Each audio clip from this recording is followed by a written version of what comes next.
was able to make over $1 million from dropshipping by the age of 18, going from a broke kid to buying my dream Ferrari at 18 years old and also buying my dad a car. But let me be completely honest with you guys. Dropshipping, it's not as easy as other gurus make it seem online. And I would know because when I first started out, I was just testing random products, losing a ton of money and most importantly, losing time. And all that because I tried to figure out everything myself. That's exactly why I made this guide for dropshipping in 2026. I'm giving you everything on mindset, how to find your winning product, how to build your store, how to make winning creatives, and most importantly, how to scale. This is the exact system I'm using for myself and all my other clients. Because in 2026, dropshipping, it's gonna be easier than ever, but only if you have the right strategies. So if you don't pay attention today, you're gonna miss out on potentially a brand that could change your life. So with that being said, let's get right into it. Alright guys, so I want to cover the most simple thing you need to know, which is what even is branded dropshipping. So the most common misconception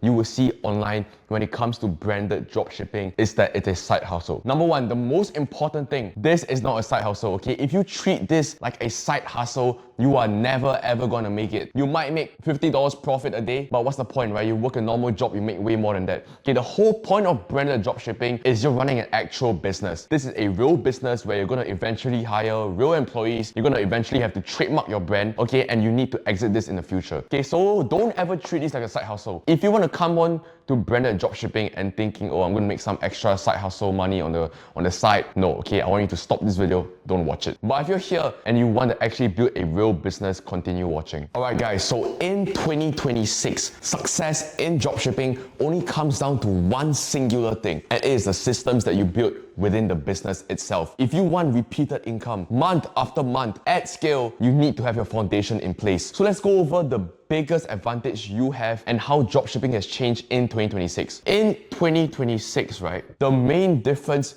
between 2016, all you're doing is going on AliExpress, finding a shitty viral trending product, putting it on Meta ads, or TikTok ads weren't a thing back then, but you put it on Meta ads, and genuinely, if you have the worst website and the worst creatives ever, you will still make money. And that's just 2016 because dropshipping was still pretty brand new. But if you go into 2026 with this mentality, brother, don't even run any ads, bro. You might as well you're just like giving charity to fucking Mark Zuckerberg. The main advantage that you have in 2026 is AI. And AI has completely changed the game when it comes to dropshipping. So I'm going to explain to you how AI has actually changed the whole entire industry. Alright, so don't mind my handwriting. I dropped out of school at 16 for a reason, so my handwriting is not good. I've been typing on a computer since I was like 12. But what has changed, okay?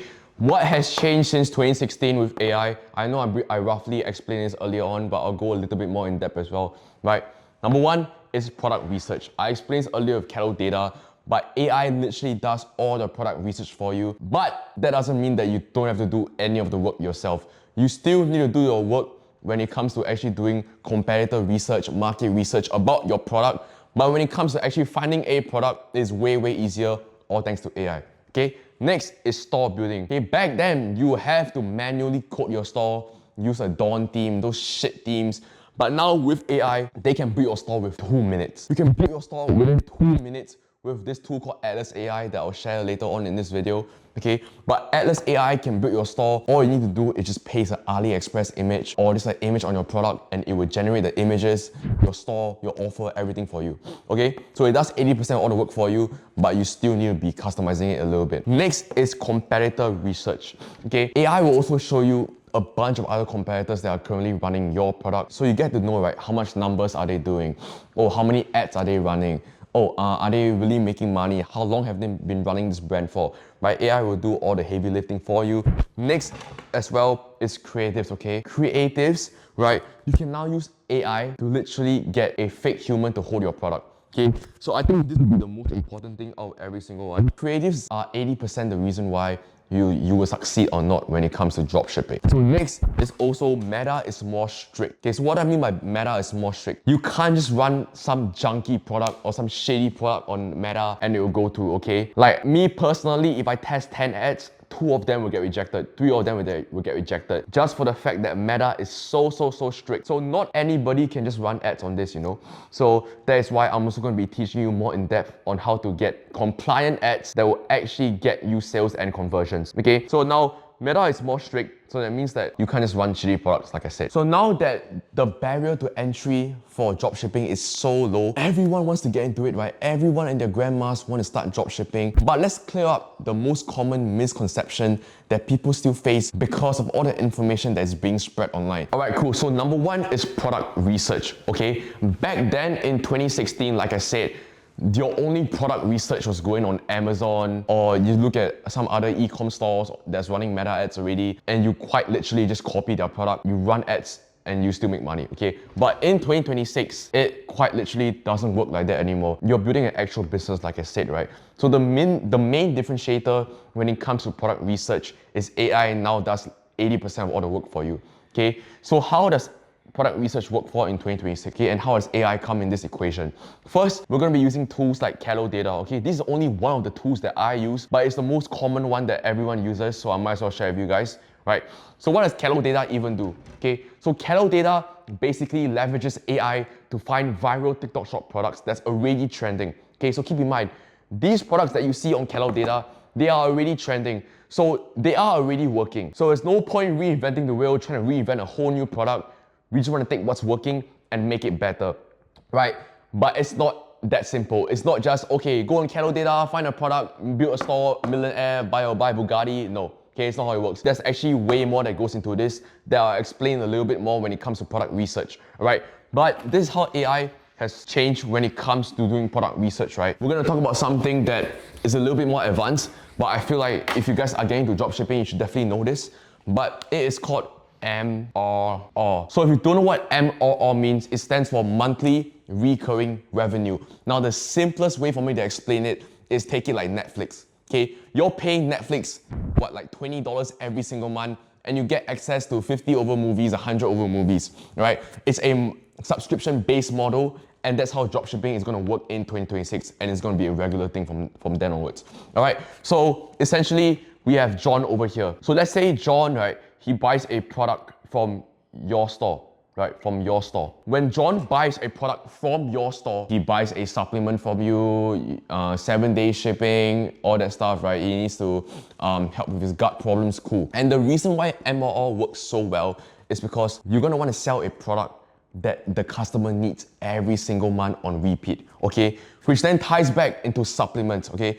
Supplements has been a very, very good product when it comes to gathering more recurring subs every single month, because you're solving an actual problem and these people need every single month, right? Because they depend on it basically. And when they buy your product, right, from your store, now they're gonna get billed every single month until they cancel. So let's say your product is $39 and they pay for this one time. Now the next month, they are gonna get rebuilt again, but now you also ship the product to them. So the advantage about MRR that you guys that if you don't really get, right, is how it works typically to acquire a customer, okay? In order to acquire a customer, first is you spend money on ads. Okay, let's say you spend $15 on ads. Let's say you spend $15 on ads and you acquire one customer, okay? Now this customer pays you $45 for your product, and then you source your product for $10. So with this $10 and this $15, right, now it's $25. So you basically acquire the customer for $25, including product fulfillment. So now you're left with how much? Okay, now you're left with $20. So $20 is your profit margin. That's your break-even CPA. Okay, CPA means cost per acquisition. It's how much you acquire a customer for. So now your CPA is $20 to get one customer, and that's your profit margin. So now if your CPA is $20, right, the beauty about subs, right, about MRR, when you get a customer on MRR, right, now there's no more ad spend. There's no more $15. Now it's only product fulfillment, which is the $10 here. Instead of paying $25 to acquire one singular customer, now you only pay the product fulfillment, which is $10. And you profit $35 on repeat without actually running any ad. Do you guys get why subscription is so good at scale when you actually know what you're doing? This will not apply to you if you're just a complete beginner, but I feel like it's very, very important for me to explain to you how the new model of 2026 dropshipping is gonna work. Alright guys, so back in 2016, right, dropshipping was slow, inefficient, and clunky. A good example is long shipping times, okay? Because back then, there was really no such thing as a private supplier. They obviously existed, but for the most part, everyone was just drop shipping based on AliExpress or just some other China platforms. Long shipping times, and I'm saying long shipping like, okay, damn near 2.5 weeks just to ship a product out, and customers ask for chargebacks, refunds, because they're not satisfied with the customer service. Second is fake urgency and countdown timers. Back then, everybody's stores was only relied on these two things, okay? Fake urgencies and countdown timers that just made the store look so scammy, right? There was no such thing as a branded store. It was basically just a shit one product store with just a 30% off offer, free shipping, a couple AliExpress customer reviews. That's all. That's all they do to gain credibility and gain trust. And third is there was barely any UGC content. Now, the reason why I say barely is 100% it existed, right? But you have to go through Fiverr. You need to pay a UGC content creators, and back then social media wasn't too popping, you know, there wasn't no TikTok, it was just Vine, I assume, and UGC creators weren't a big thing. And if you want to acquire one of those, brother, you have to pay damn near like $300 for a 30-second video. You have to ship the product to them, okay? Shipping the product now takes another 2 weeks for them to record the video, edit the video. That takes like another week. So you're waiting 3 weeks just launch and to get one UGC video, which by then a competitor is going to come in and already scale your product. Okay, it was way too slow. And last but not least, the barrier to entry for dropshipping was so high. Okay, you needed to learn how to code. You needed to learn marketing skills. You needed to learn how to use meta ads, right? There wasn't free dropshipping tutorial videos back then. Obviously there were, but it was so surface level, you know. And since it was such a new business model, people were going to think it's a scam. Okay, but in 2026, it has changed so much, okay? Made it way cheaper, and it takes way less time to actually do all of these things. So I'm gonna briefly explain to you how 2026 has changed. I'm sure you guys really understand, right? AI will now do literally 80% of all the work for you. The problem is that it's not that there's no information online. There is too much information online and you wouldn't know what to follow. So a lot of people will argue and say that, oh, it's impossible to get into dropshipping. No, okay, if it was hard, I wouldn't be a millionaire right now. And all of my students that I've helped wouldn't even be in their current position right now. And everyone that you see online, they wouldn't be thriving buying Lambos, Ferraris, APs, Pateks at just like below 20, okay? This is a proven business model that actually works, and it's only if you follow the right information, and most importantly, you just don't give up. So the biggest misunderstanding when it comes to dropshipping, right, is number one, dropshipping is dead. So a lot of people say dropshipping is dead because it's been here for a decade, right? It's been here for damn near a decade, and they will say that, oh, it's so rental, everyone is doing it. No, okay? Dropshipping is not dead. The old dropshipping is dead, 100%. 2016 dropshipping is dead, 2020, everything is dead. But the new branded dropshipping, it is not dead because you're actually building a real brand that's going to generate you income month and even years, and you're going to want to exit it in the future as well. Secondly is you need to find untapped products. That is true to an extent. Maybe if you do find a product that no one has ran before, you are going to make sales. But that's really like finding a unicorn. It's like 1 in 10,000, 1 in 100,000, okay? The odds are you're probably not going to find an untapped product. So what do you need to do? You need to find what's already working, but make it better. So I explain it a little bit more. People will say saturated, right? Oh, this product is saturated. Okay, let me just write down here for a second. Let me explain to you guys. Let's say saturation. Now guys, a lot of gurus and a lot of people like to use the word saturation. I don't like that. The word saturation just simply means validated. This product is validated. So what is saturated is the marketing angle. So your job is to do research about your customer, about the market, and find a different angle to market to your audience. Next thing is dropshipping is a get-rich-quick scheme. Are you serious right now, bro? Do you think dropshipping is a get-rich-quick scheme? Bro, dropshipping has to be the slowest rich scheme, okay? And that's just the beauty about dropshipping. It doesn't give you that dopamine hit like trading, okay? A good example is trading. When you're trading crypto, futures, whatever, bro, these guys are like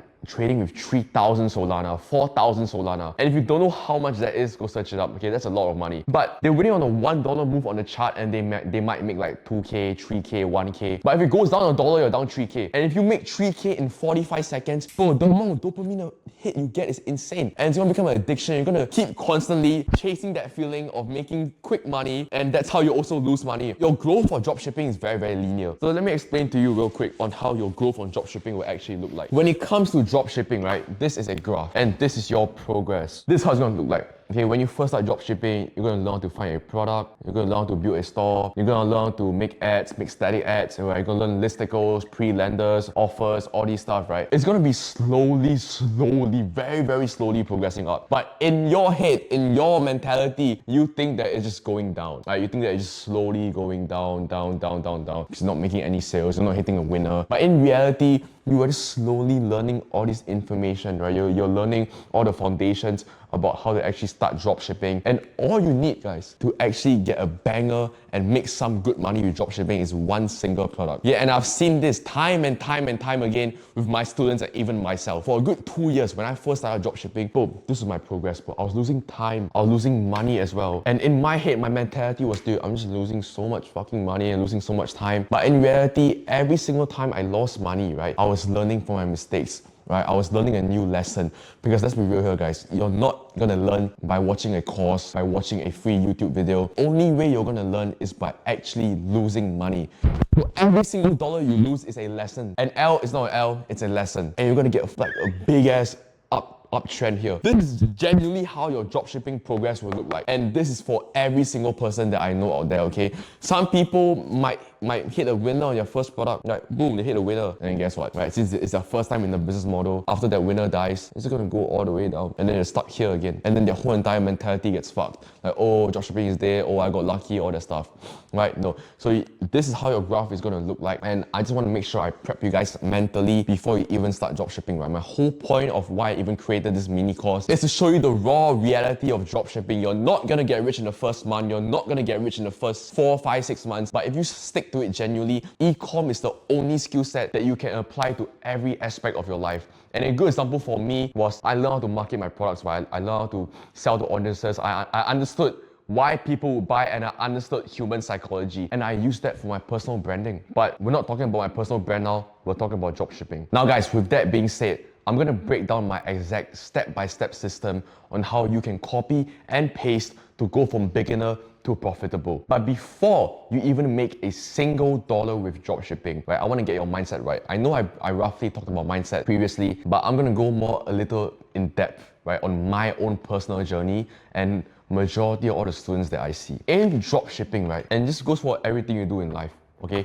You are gonna run into issues. You are gonna run into problems, okay? But if you don't run into any issues at all, you are doing something wrong. Okay, you are 100% going to run into problems and issues, but everyone in life does. But what's the main differentiator for someone that is making millions of dollars and someone that is barely making ends meet? It's all about problem solving. Let me write this down real quick. Depending on how fast you can solve a problem is how fast you move on to the next issue. Majority of people, right, whenever they run into an issue, they'll just start dwelling on the problem, start stressing and asking themselves, oh, why am I running into this issue? Why can't everything just be a very streamlined? No, okay, it's not how it works. Okay, you are going to run into issues, but the beauty about it is every single time you run into an issue, it's just simply gonna sharpen your armor. It's gonna build your mentality, and eventually you're gonna get so used to running into issues that your first thought is, boom, I'm gonna solve this problem. Trust me when I say this, you will be so stressed out. You have thoughts that, dude, is this even worth it? Is dropshipping gonna work? And you need to have those thoughts. And when you run into those issues and you actually mentally prepare yourself, it's gonna be way easier. When you actually solve the problem, right, then like I said, you move on to the next issue, and it's just an on and on cycle. So guys, now with that being said, let's actually go down into a more step-by-step guide on what tools I use and how you can start using it for dropshipping. Alright guys, in today's module, I'm going to be breaking down the entire strategy step by step, covering everything you need to know to go from beginner to a profitable dropshipper. I'm going to be covering the best store building tools to launch fast, product research methods that actually work in 2026, how to design your brand and stack irresistible offers, my complete Meta and TikTok ad system. I'm going to be focusing more on Meta, not too much on TikTok, because that's what live interviews with 6, 7 figure store owners, real client case studies and behind the scenes proof, a full Meta ads deep dive with real examples and advanced funnel setups and creatives. Now guys, all of these trees have been proven, and not just for me. I've also generated over 7 figures with shipping, but also with the students that I work directly inside my. For example, guys, every single thing that I'm about to show you in today's course, I helped Parseval launch a store from scratch and generate over $24,000 in just 28 days, right? This is a mentorship's client. We did a whole entire student interview. And that's not it. I also helped Vikram, who went from working at warehouses to earning over $140,000 in a single month with his dropshipping store under my guidance, all right? So these are all the people that work with me directly, applied the same strategies that you're about to learn, and completely change their lives. So if you're serious about speeding up your success and you want to work with me one-on-one, I've dropped a link in the description where you can apply, right? But with that being said, now let's get into covering and the first step is understanding which apps you need to launch and scale your store in 2020. So these are the most essential apps that you're going to need if you're just a complete beginner and you want to start scaling, right? These days, the dropshipping space is packed with tools that everyone says you need to succeed. But let's be honest here, right? Most of them are completely unnecessary. And if you're not careful enough, you waste your time, burn through your budgets, and still struggle to see results. Now guys, wasting your time on things that don't move the needle, wasting money on tools that don't deliver results, and you're still wondering why your store isn't scaling. That's why in this section, I'm giving you the only tools you actually need to launch and scale a branded dropshipping store to 1K a day. Now, the most simple thing, guys, is Shopify, right? You need Shopify. You need to get set up with Shopify. I've actually put a link on the first link in the description below. We've managed to give you guys your next 3 months for only $1 a month. So for some context, it's about $39 every single month on Shopify, but I've partnered up with them to give you guys a good deal. So once you click on this link, right, I'm going to walk you guys through on how you can create it as well. So just add your email in here, right? For example, I'll add this email.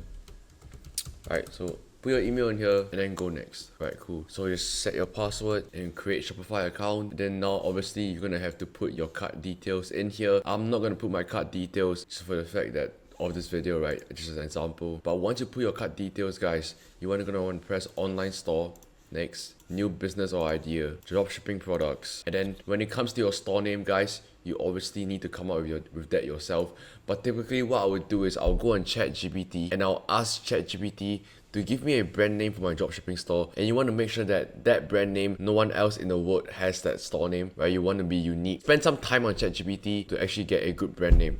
Right, but once you put your brand name, you want to click next obviously, but I'll do this later, and you are all done. You are all set to go. Obviously I have not selected a plan yet, but you should have already. And then once you're in here, right, settings, you want to make sure you change your currency to USD. I see a lot of people, they don't change it to USD. You need to change it to USD already if it's not, but it should be automatic. Time zone, you can put it in the States as well. I'll normally change it to New York timing. But yeah, so now that you basically have Shopify set up, right, it's the most easiest thing. Now it goes into the more advanced stuff, which is product research, building your store, and then fulfilling the orders. When it comes down to building your store, right, we want to use AI. If you're a complete beginner, right, I would recommend you to use Atlas.ai. Okay, I'll talk more about this later in the video. Atlas.ai helps you build a store within just 2 minutes, right? And if you're a complete beginner, the most important thing is just to get momentum up, okay? But once you're more advanced, right, you're going to use this theme called Elixir. Elixir theme is what I'm currently using right now and what all my other students are using to build our stores. It's really, really nice. I'm also going to be showing you later on in this video how I built my store with Elixir. But now with Cattle Data, right, this is where we're going to do product research, okay? And then fulfilling your orders, we're going to want to use Commercive, a bunch of private suppliers in China that can fulfill all your orders, and any product that you're selling, they can fulfill it. But even with the best apps and automations in the world, if you start with the wrong product, nothing else will work. So before you build your store or run any ads, right, you need to know how to pick a product that actually has potential to scale. So the next module, we're going to go down into product research. Alright guys, so when it comes down to doing product research, here are the 3 criteria that I look for when I'm finding a product on Cattle Data. Number 1 is an upward trend, right? Consistent sales, not just a spike. You're not looking for one viral video. You're looking for steady growth over the last 7 and 30 days, right? So on Cattle Data, you can check the GMV increasing, if creators are still posting, and if daily orders are stable or rising. A consistent product is always safer than a random trend. So now guys, if we jump over to Cattle Data, right, what does this first criteria even look like? A good example of upward trend plus consistent sale, not just a spike. If we look right here. So if you look at this product right here, right, you see it just had a random spike right here, then it went all the way down and just it keeps cruising here. We're not looking for a product that is something like this. We want something that's more consistent and has a recent uptrend in scale. I think this is a really good one. But if you look at the chart, right, it is constantly increasing. Obviously there's up and downs, right, but it's generally a upward trend, higher high and lower lows. It's basically like trading. This is a good example of a product, right? The next thing I want to look for is obviously the creatives. These are all AI creatives, which already is a very pretty good sign. In the last 30 days, this ad has done 18K. So the next criteria that I look for, right, is a low to medium competition but clear proof of sales, right? You don't want a product with 40 stores selling it,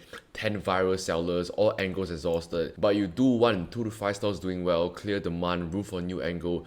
That means the product is validated but not saturated. So how do we justify this? Let's say we have this product right here, right? What we're gonna want to do is head over to Winning Hunter. Winning Hunter shows you all your competitors that are running this product, how much they are making with that product, and how long they've been running it with that product as well. I'm not gonna show it obviously in this video because it beats the whole point of this cattle data. But this other tool called Winning Hunter that I use, you can basically track the sales. Okay, if you guys don't know what I'm talking about, right? So you check Winning Hunter and you can see all these. So next, obviously, is strong creative potential. Basically multiple marketing angles, right? A good product isn't just a problem solving, it also must be easy to market. So on cattle data, look for multiple viral videos, different hooks already working, clear emotional trigger, pain, insecurity, identity, lifestyle, and if you can see yourself making 5-10 unique ads around it, that is a green flag. So what do I mean by clear emotional trigger? So if you look at this product back here, right, let's look at one of the ads. This is what my feet look like before I did what this man said. Okay, so she said, this is what my feet looks like before I did what this man said. So right off the bat, that's already an insecurity, okay, because the foot, right? So it's a clear emotional trigger, which really fit all the criteria, right? So different hooks already working. Let's check all the different hooks. Right, this is the feet one.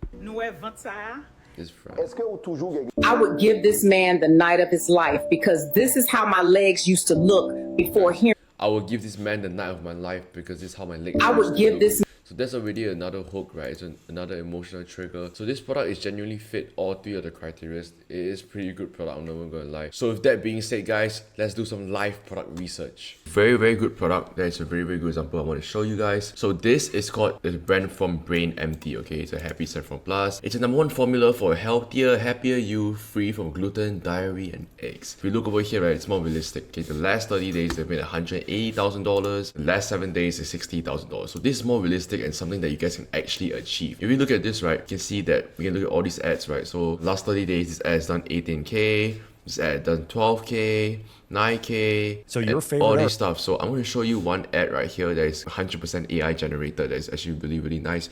See, it was launched on 11. So your favorite herb is referenced in the Bible. Saffron referenced in the Song of Psalms. 192 studies. What are the supplements that actually work for depression? I read the study. Saffron was #1. Saffron was #1. Yeah. And I added, so it was good intuition on my part, zinc and curcumin. And zinc and curcumin independently made antidepressants more effective. Saffron is extremely good for you with loads of benefits, but so many people are taking it the wrong way. To get the most benefits from saffron, it's best to take it with zinc and curcumin.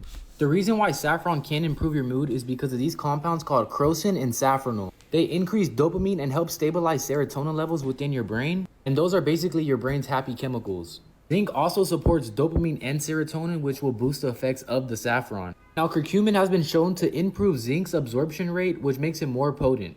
To buy all of those separately, you're looking at well over $100. But Dr. Amen has his own saffron supplement called Happy Saffron, and it's a... Yeah, cool. So you guys get the whole point here, right? This starts was just a hook, okay? And then they just added it on CapCut. But this caption right here is on CapCut. Like quite literally was #1. And then extremely more information about the product. And this product is actually really good because right, they're basically targeting depression. Yeah, and depression is a really big thing. Right? A lot of people want to go to a therapist, and that's not cheap, going to a therapist is not cheap. And then they'll give all these meds that have all these side effects. And if you come on here and tell them that you can cure depression with a natural substance, well, they're instantly hooked into it. Right? And depression is a very serious problem. Everybody, it's a major problem. Okay, a lot of people have depression. Let's go look at another ad real quick, which is this. I'm Lebanese.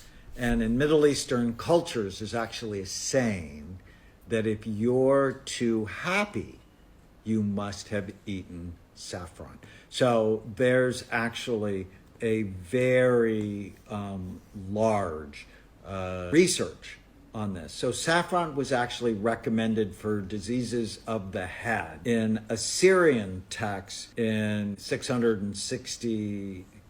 Bro, but like, just look at this, guys, like, bro. This ad is so bad, it's gotten to a point where they have like a cap cut over here, bro. Like, what even is that, you know what I'm trying to say? And this ad alone is like, obviously did not perform the best. And then on Facebook ad library, you can actually see the competitors as well, like who is running these brands. So Life Supplements is the original brand. That handsome fella right there. So Once I find all these brands, you got Life Supplements, and then we can keep scrolling and see who other people are currently buying this exact product. Okay, one here. Right, Facebook ad library is very, very good for finding competitors and finding who's actually running the product. So we can also head back here to Cattle Data, right? You can see the creators that are running it as well, but this is really not important. The whole important part is you need to understand that is your product really solving a big problem, right? And if it solves a problem, now you need to understand why they work and how to replicate it. So now that I've just briefly showed you a bunch of these things, there's really no point if you don't even understand what the next steps are to do. The next steps moving forward, guys, is you need to obviously go and do product research. Okay, once you've done product research and once you find a product, now it's time to find your competitors. Finding competitors is really super duper easy because I've just shown you basically how to do it. Okay, I'm gonna play a video in the next module, which is gonna be breaking down exactly how to find competitors, right? I've just showed you how to find it, but it's gonna be more in depth. Okay, how to find competitors in depth. And after you find your competitors, it's how to replicate it and what exactly to replicate it. There's no point finding a competitor if you don't even know what to do with it. So make sure to watch the next module. Hello students. So this is one thing that I've seen a lot of students have trouble with. Once you guys find a product, the next step is to find competitors, right? Since most of your site, or honestly all of your site, should resemble or even copy the competitors' sites. It is pretty hard and takes a long time to make a site. Even for me, I'll be honest, it takes me a few hours or even like almost half a day to make a website. So I always try to kind of get to testing as fast as possible. So I usually kind of take sites from my competitors. I told students to use keywords from the product to search up on ads library to find your competitor sites. Issue is now, I don't think you guys know how to search up proper keywords. So I'll show you guys in a bit. I have a first product here, for example. I think what a lot of students do is they'll kind of copy and paste this and then put it in here, which seriously is not going to work. Usually what's good to do is if you hear a certain keyword in there, search it up in the ad library. So for example, so I hear nose pores, okay? So I'll just do nose pores and we'll see if something comes up. We'll just search it up like this. We'll see here, there's a site right here. We can go down, we can see another site right here, another site right here, another site right here. So simply from the keywords that would be kind of said in these ads. So we all know that, okay, when I say keyword, it's whatever is said in that video, but it's like a special keyword. So it's not like them saying, hi, my name is, no, you can't use those keywords. Since when you search up things in the ad library, it will search up words that are in the video. Don't think about, okay, I'm going to put in the product name. No. You only search up things that would be found in the video. So the more easier way, of course, I'm not sure why I even show the harder way, is simply the name here, Peel Shot, right? Since we know that they obviously will mention Peel Shot and the name of the product called a Peel Shot. So we'll do Peel Shot as well. We found, wow, look, it's a lot more. We have a lot more here. So that's for one example for one product. To Yerba Magic, Yerba Mate Instant Tea Powder. You can go here and see what they say. So for that one, there's no specific special keywords or like unique keywords for that product. So we can just see it here. We won't copy and paste this. We'll just say, okay, we know for sure that it's a yerba mate, and that's probably mentioned in the video as well. We'll do yerba mate. I already see a video for that already. So like we already found a competitor right here. You can go down and find a lot more as well. Nature's Zempic, another one. So you see as an example, that's how I found the product. I don't know, it's taking a long time to load. And make sure when you guys are finding competitors, make sure that the sites look nice. I think all of us here can know what a good product looks like. We don't want to copy it from these scammy looking sites. Usually when it's a scammy looking site, it's from the Chinese suppliers who are also making their own website and trying to compete. So we try to stay away from those ugly looking sites. You can kind of tell what is a dropshipping site. So this here is just a dropshipping site. They're using the Atlas team. It's not loading. Now guys, even if I handed you the perfect product, it wouldn't matter if you don't know how to build a store that actually converts. So now we're going to go into a store building step-by-step guide with Atlas.ai, the AI tool that will help you build your store for you. So as you guys can see, one of my stores already generated 5.3k in a single day. As you guys can see, literally 18.6k payout I'm about to get. And I'm gonna do a quick refresh for you guys in case you think it's inspect element or it's a screenshot or whatever you think it is.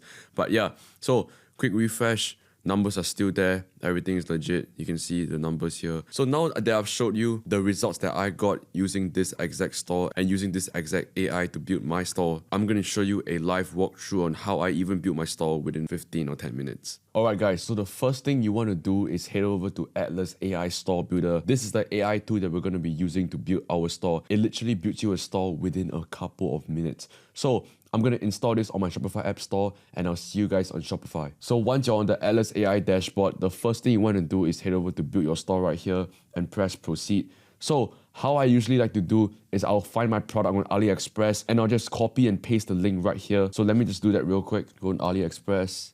Alright, I'll go find a random product, like maybe the beef tallow. I'll go copy the link here, head over back to Shopify and paste the link here and press proceed. So while we let this load for a little bit, it should be done within a couple seconds. But Atlas AI is the most advanced store builder out there. It is proven to work and they generate millions of dollars every single month from customers using this store. Now guys, it is really important to remember that Atlas AI is not free. It is obviously paid for because it's so good. Thankfully, Atlas AI gave us a code for 10% off. Just head over to subscription and when you're using Atlas AI, use code ECOMWORDS10, ECOMWARTS 10 for 10% off. AI has successfully generated our store. And if you just look through the homepage real quick, everything already looks pretty nice. Guys, it's important to remember that your homepage does not matter at all. So the first thing that I would like to do is remove all of these. So I'll go over here to the footer. I'm going to remove the footer, everything here. I'll remove this as well. Questions, this does not need any of this here. You don't need any of these either. This is fine. Remove this. This is useless. This is useless as well. This is fine. This is completely useless. This is useless as well. I'm just going to remove this as well. We don't need this. And yep, so our homepage looks like this and it's completely fine. It looks good. So obviously we need to just change a couple images on our homepage, but it really does not matter at all. But this is where it's important, okay? The product page. So as you guys can see on Atlas AI, everything is basically done for you. The only thing you need to do is just plug and play from ChatGPT. The best part about Atlas AI is the fact that they have built-in bundles. So you don't need to use Kaching bundles. You don't need to use a external Shopify app and pay additional money. With Atlas AI itself, there's already a built-in bundle and this looks absolutely insane. Now we just need to fill up all the information in the store. So I have this ChatGPT prompt over here. If you guys want this, just DM me on Instagram, ChatGPT, and I'll send it to you for completely free. But I'm just going to copy and paste everything here. I'm going to head over to ChatGPT. I'm going to paste this over here. I'm just going to give like a rough description on my product. You don't need this. I'm just going to edit here that my product is beef tallow.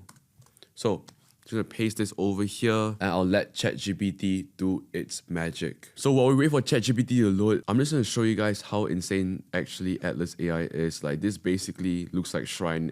And if you guys don't know what Shrine is basically a $400 pre-built store that you have to pay $400 for. But this shit's literally only $40, guys. And if you use my code, you get additional 10% off. And it builds your store in legit a click of a button. So the first thing I'm going to do right here is I'm going to change the image because there's two of the same images here. So I'm going to press this. I'm just going to change the image. If you guys wondering how I even get all my images, I just search up my product on Google and then on Google just go and copy the images there. Okay, it's really simple. So right here I got the images already pasted here. Gonna let this load for a little bit. So I'm going to just use this image over here. Press done. This benefits over here, Atlas AI has already done it for us. They've already done all the heavy lifting for us. Basically all we need to do is just fill up additional images like the reviews over here.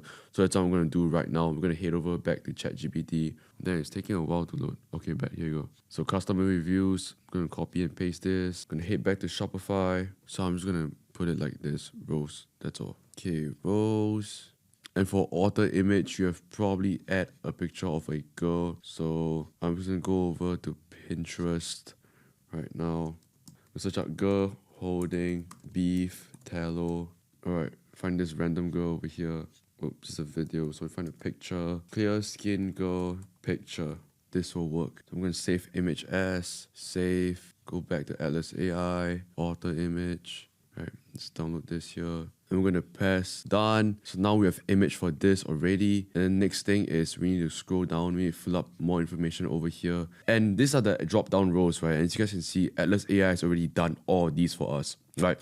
If not, you guys literally have to do all these yourself. But thankfully, Atlas AI has already done everything. So we scroll down a little bit more. I'm going to change the color of this. So we're going to go over here. Let's change the body color to orange. But okay, cool guys. So now you just need to scroll down a little bit more and see what else we need to change. So there's more templates icons that you need to select. So what I'll do here is I'll just remove all this because there's really no point.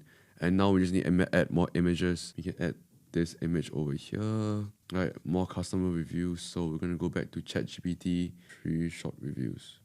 I'm gonna add like Jose, 42, verified USA customer. Over here we can just add Summer, 38, UK verified.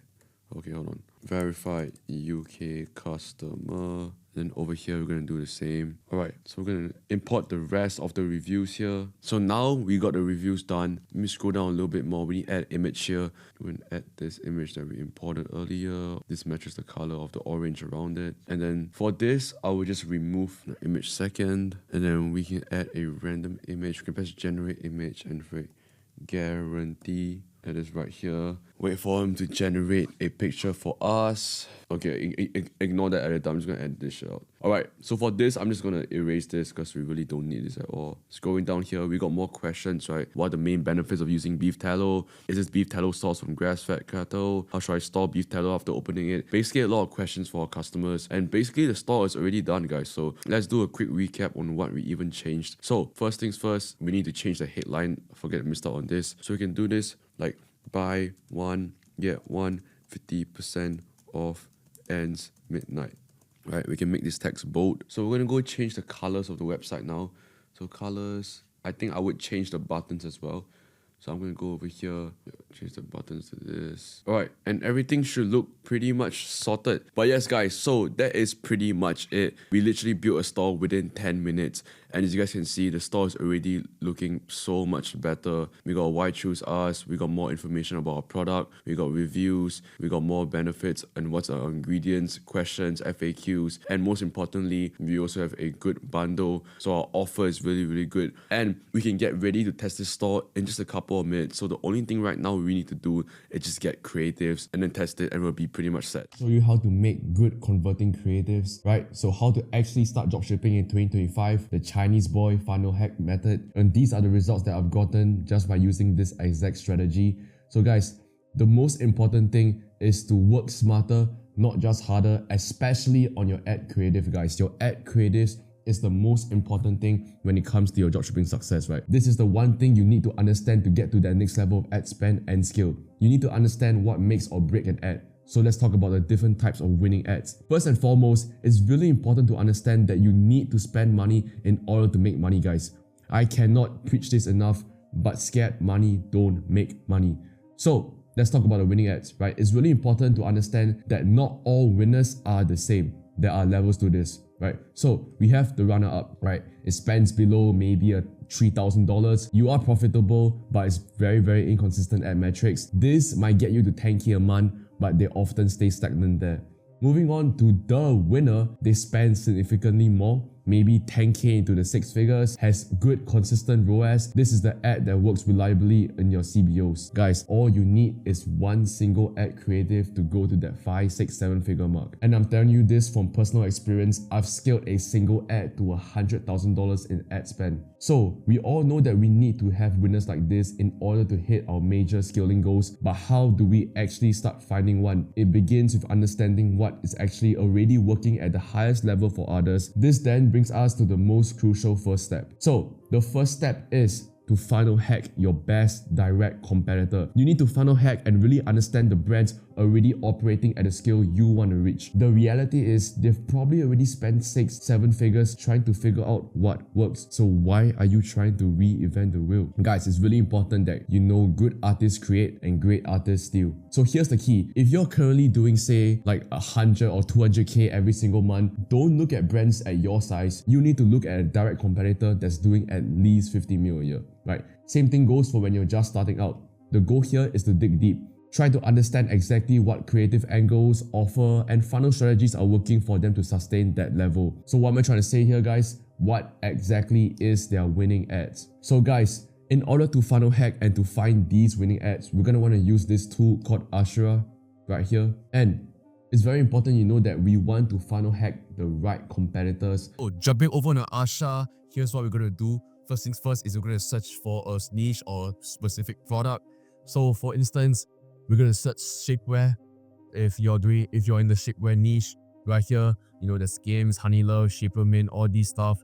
And we're going to click on Shaper Mint. So as you guys can see, we basically got the analytics of the whole entire overview of Shaper Mint. We basically want to look at what is currently working for them. So if I just zoom in right here, we can look at exactly what their hooks is, their headlines, their landing pages, the personas, ad angles, USPS, desires, emotions, and themes. Right, so even with knowing all this information, it is very useless if you don't do this next step. Step 2 is to break down their winning ads. Now guys, this is absolutely crucial if you're selling a similar or identical product.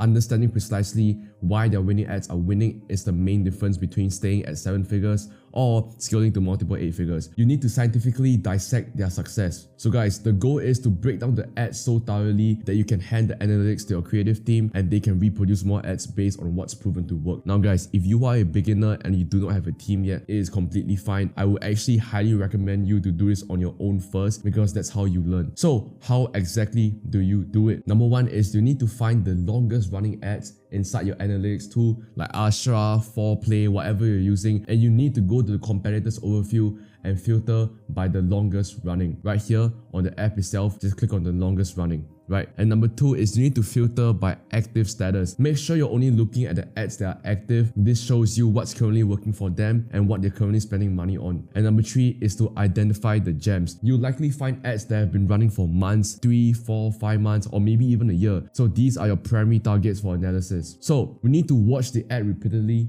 click on it, and study it. So for all my beginners out there, for the sake of you guys, I'm actually going to show you how to do it on the app itself. Head over to Shaper Mint. And the first thing you want to do is obviously sort it out to the longest running. So change here, longest running. We want to make sure it's active. And once we have set these filters up, we need to identify the gems. Yes, we need to find ads that has been running for months or even years. If we scroll down right here, we can maybe find a couple old ads, April 2nd. So if we scroll down right here, I'm just going to click on a random ad like this. So this ad right here. So once we're in this app, we need to study this creative. Why is it working for them? We need to identify the concept. Is it a point of view style? Does it heavily feature B-roll footage? So guys, the next step is to transcribe the script. We need to get the exact wording they use. Most tools allow you to copy this easily. So now you actually have a proven script to study and model. Over on Asha, if you actually click the video itself, you can actually copy the script like I just said. So now that you have their winning script, all you need to do is head over to ChatGPT 4.0. Guys, I would highly recommend you guys to use ChatGPT 4.0. If you're not already using it and you're using the free ChatGPT, you need to be investing in yourself. That's the most important thing. So once you're in ChatGPT, you need to ask for the ad breakdown, ad framework, buying triggers, and the required B-rolls. Alright, so you finally funnel hacked your top competitor using Astra or a similar tool, and you finally identified those long-running, high-spending ads. So now what? Just knowing what they are isn't enough. We need to figure out why they work. Like this, click on this ad right here, and we're gonna want to press transcribe script. So if we give it a second, it will actually give us the full transcript of the script. There you go. So once you have this script, all we want to do is press copy script and then head over to ChatGPT. So once we're in ChatGPT, like I mentioned earlier, we're going to want to ask ChatGPT to really dissect this ad. I'm just going to put right here, hey ChatGPT, this is a transcript from a highly successful long-running ad for a competitor. Since this niche is in the shapewear niche, selling shapewear products, this is the transcript. Okay, so we paste the transcript here, and then we need to ask, give me the likely ad framework or structure, the core buying triggers, and psychological appeals being used. A description of the B-roll or visual shots likely needed to recreate this style. And last but not least, an explanation explanation of why you think this ad is working so effectively. Okay, cool. And qualify as a winner. Qualify as a winner. Okay, here you go. So once you have this, you want to paste this over on ChatGPT, and ChatGPT will briefly give you an explanation. So right here, it's already cooking it up for us. And with this information, it is very, very useless if you're not doing anything with it, which is why I talked about the media buying doc, right? So once you get all of this information, you will get the winning ad formula. So guys, having all this data is useless if you're not keeping track of it, which is why I have a media buying doc that I keep all the information in. I'm actually going to show you guys in a sec. So guys, jumping over to the doc, this is the e-commerce research document. Guys, this doc is actually exclusive only to my mentorship students, but for the sake of this video, I'm actually going to be giving you guys this resource for absolutely free. So if you want this exact doc I use and I give to my students to track all of the data and to actually get more information about our product, about our audience, and about the creatives, all you need to do is just DM me on Instagram, Raystonheem, RAYSTONHEEM. I am verified, and DM me the work doc, DOC, and I'll send this document for completely free. Bring the biggest lies that gurus tell you. This is traditional dropshipping. Whole entire process is find a product. Once you found a product, you're gonna want to build your store. Once you've built your store, you want to start testing the products on ads. And once you've tested the products and it doesn't work out, you're gonna repeat the same exact cycle from scratch. You go back to finding a product and then building a store, then testing money on ads. And when it doesn't work, you do the exact same thing. This method of dropshipping is completely dead. So I'm gonna cover another method that me and my students are currently using, which is the branded dropshipping way. We follow the exact same principle, which is we find a product first, we build a store, and then we test our product on ads. But the main difference is once we test our product on ads and we lose money, we don't actually lose money. We collect data. So I'm going to say this again. We don't lose money. We collect data. So you may be asking, what does collecting data even mean? I'm going to break it down for you guys as simple as I can. There's two components that comes down to collecting data. Number one is the pipeline, and number two is the ad. So what exactly does ads and pipeline mean? Ads is your CTR, your CPC, and last but not least, your CPA. So if you don't already know what these stands for, CTR stands for click-through rate, CPC stands for cost per click, and CPA stands for cost per acquisition. Typically, you want your CTR to be above 3%, you want your CPC to be below $1.50, and your CPC is calculated by the amount of profit you get per product. So let's say you're selling this product for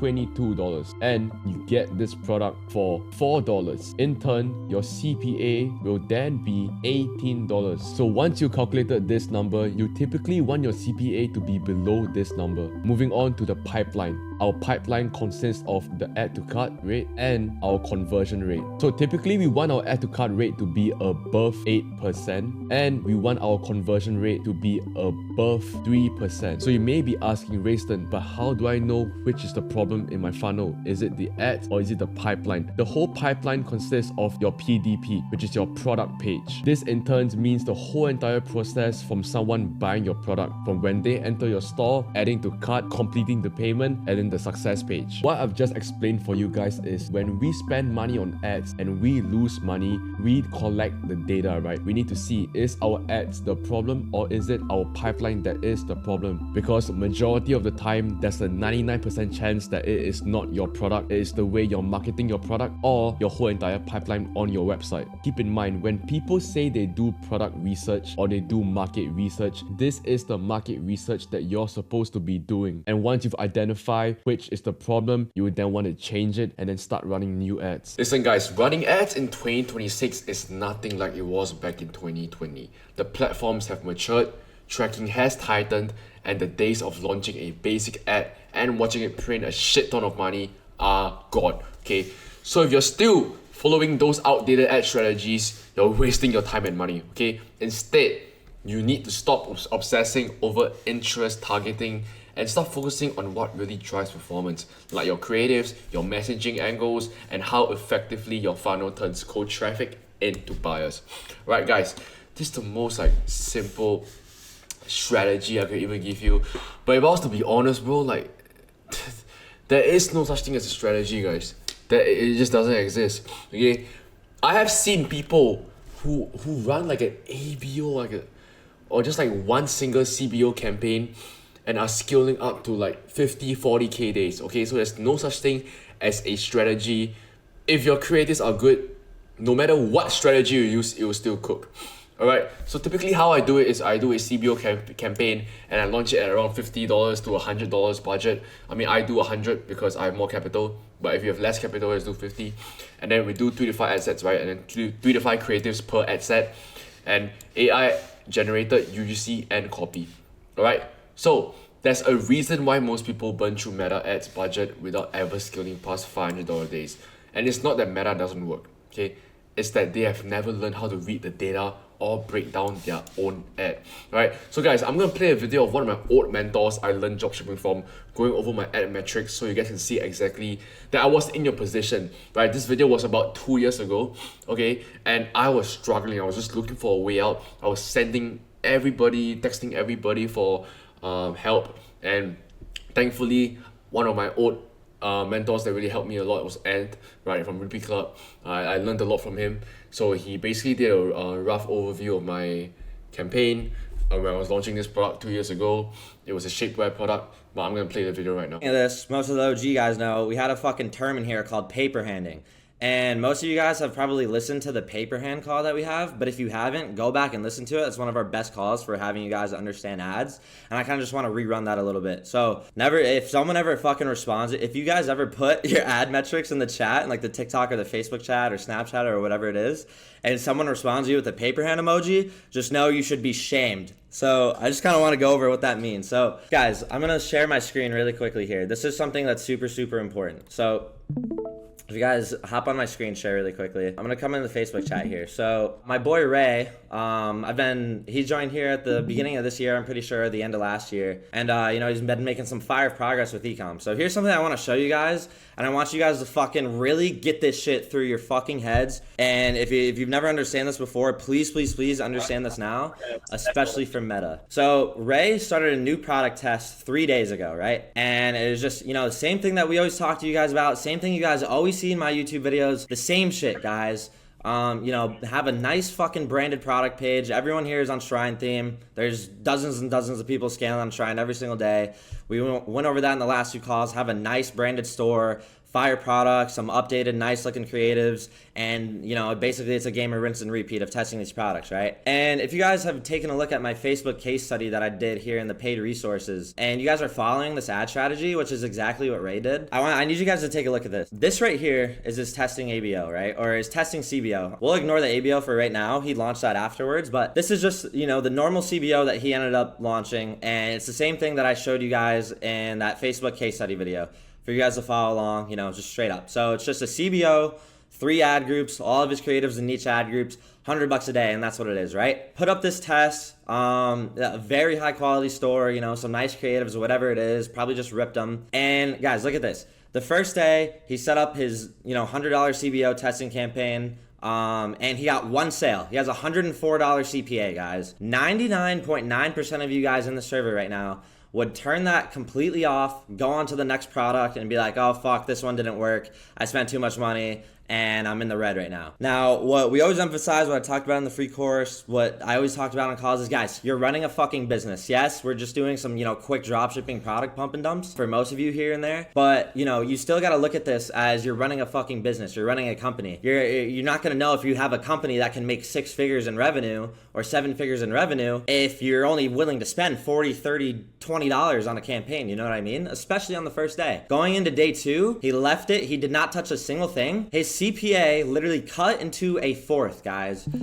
And let's just say that his CPA, his break even, I think he told me it was $20 or $21 or something like that, which is perfect. That's always the margin that I'm telling you guys to go for. $20 margin. If you guys fulfill a product for $10, sell it for at least $30 at the bare minimum. And, going in the second day, he didn't touch a single thing. Boom, his CPA cut into a 4th. Now, he might still not be profitable. He still didn't touch anything. Going into day 3, which was yesterday, he fucking printed, bro. He had a 1K day, $15 CPA. He had 22, I think he told me he had more purchases than Facebook actually tracked here. So he actually had a lower CPA, a higher ROAS, And, you know, he probably profited like $200 this day, just right off the rip. And that's on day 3. And that's after setting up the campaign and literally fucking touching nothing. But so many of you guys paper hand, and you guys want to run your day 1 test, and then, you know, instead of reacting to the metrics or doing anything, you guys are so quick to cut something off and move on to the next thing and say that it didn't work because you don't have a 20 ROAS right off of the rip, which is, you know, not what you guys want to be doing. So I like, this is like, when he showed me this yesterday and I was kind of like going over what he should do in his ad account,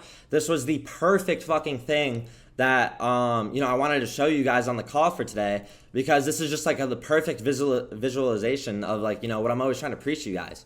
Literally $100 CPA, didn't touch it, it's optimizing, and now he's scaling. And today, I think he told me like last night when I was in VC, he was at like a $4 CPA to start the day, and I'm sure he's probably at like a 1K in revenue by now today, and he's just gonna, you know, keep scaling up and up and up. All right, guys, so in today's guest call, we have my boy Brandon Dow. Brandon, you kind of want to tell them a little bit more about yourself, how long you've been dropshipping, stuff like that. Fire, bro, fire, yeah. So my name is Brendan, right? I'm in the econ field for like 3 years. For the first year and a half, I did like organic dropshipping. Probably did like 1 billion views. Probably ran up a store for like up to $1 million. I exited that brand. That's probably a brand that I'm gonna go over with you guys on the call. But ever since then, ever since the beginning of this year, I started getting into paid ads, and ever since then, just been scaling with paid, and that's it. Just running paid ads. That's it. So kind of talk to them, like, how do you even find out about dropshipping, bro? Dude, to be honest, like, man, I turned 18, graduated college. No, not college. High school. I got out of high school, got my diploma, and I was like, bro, what the fuck do I do, right? It was summer. Me and my partner, we started a detailing business, right? By ourselves, we made a few racks, and then once it started come time to, like, I had to get into college, I was like, bro, what the fuck do I do? So I took that money that I made from detailing and just invest into like fucking e-com, right? So the first month, I launched my first product and went viral within 3 days, right? Did my first 4 million views, got my first sale like 2 days later. And then from there, I tested like 4 more products, and made a few $100s, but nothing really hit until December, my 5th ever product, bro. Like I said, I say this to everyone, it takes time, bro. It takes few products. You gotta test products, because the more you test, the more you learn, right? The more repetitions, the better you get at it. So on my 5th product, went crazy viral and made my first 40K in a month. Damn. So, yeah. Then from there, I got my first dream car, which is a Supra. So after 6 months starting e-commerce, bro, I got my first car. So you bought a Supra 6 months into dropshipping. How much was that, I gave my family, I gave my parents a promise saying, bro, if in 6 months, if nothing happens, then I'll go back to school. But I did it in 6 months, exactly 6 months. Yeah. How much was the Supra, bro? Oh, the Supra was 70K. Yeah, so that's about like 100K SGD. Yeah. God, bro. So, you know, obviously we have a lot of people here, and everyone here is basically on Meta, running cattle data. I assume, are you doing the same thing right now or no? Oh yeah, I'm on Meta. So I think we can kind of just start it off with, like, if you want to do a little case study on one of your old stores, bro, that would be pretty sick. I exited the brand that I'm gonna show you guys, but I can't really show like the dashboard or the website because the brand's already sold, right? So I can't really go more into detail with it. This is a brand that I used to run back in 2024, all organic. We ran a little bit paid ads, but I didn't know much about paid ads at all until like this year. But yeah, I ran this organically. It's called Travel Her. We ran this crazy on TikTok as well. We did like 50 million views on one video. We already sold that account, so like you can't really access the account anymore and see the videos, but I do have access to the Instagram accounts, right? As you can see here, we had a video that hit 25 million views, 30 million views, and we would run these on TikTok ads and it would print. How we scaled was we basically went crazy super viral in January, February of 2024. Then I was like, why can't we scale with affiliates, bro? Because that would reduce a lot of cost, right? Instead of running ads, instead of spending money on this and that, why don't we just hire affiliates and pay them commission? So we hired like 20 affiliates for TikTok and Instagram. And next month we had like a male affiliate. Let me see here. Yeah, we had a male affiliate, did super well. He took his videos down, but next month we did like around 300K because of him. He brought in like around 100 million views on one of his accounts. He had TikTok and Instagram and a YouTube account, brought in around 100 million views, and he probably made around like 20K in commission like the first month, right? So damn. Yeah, it's crazy, bro. If you guys don't know, this is this like travel bag. Let me see here.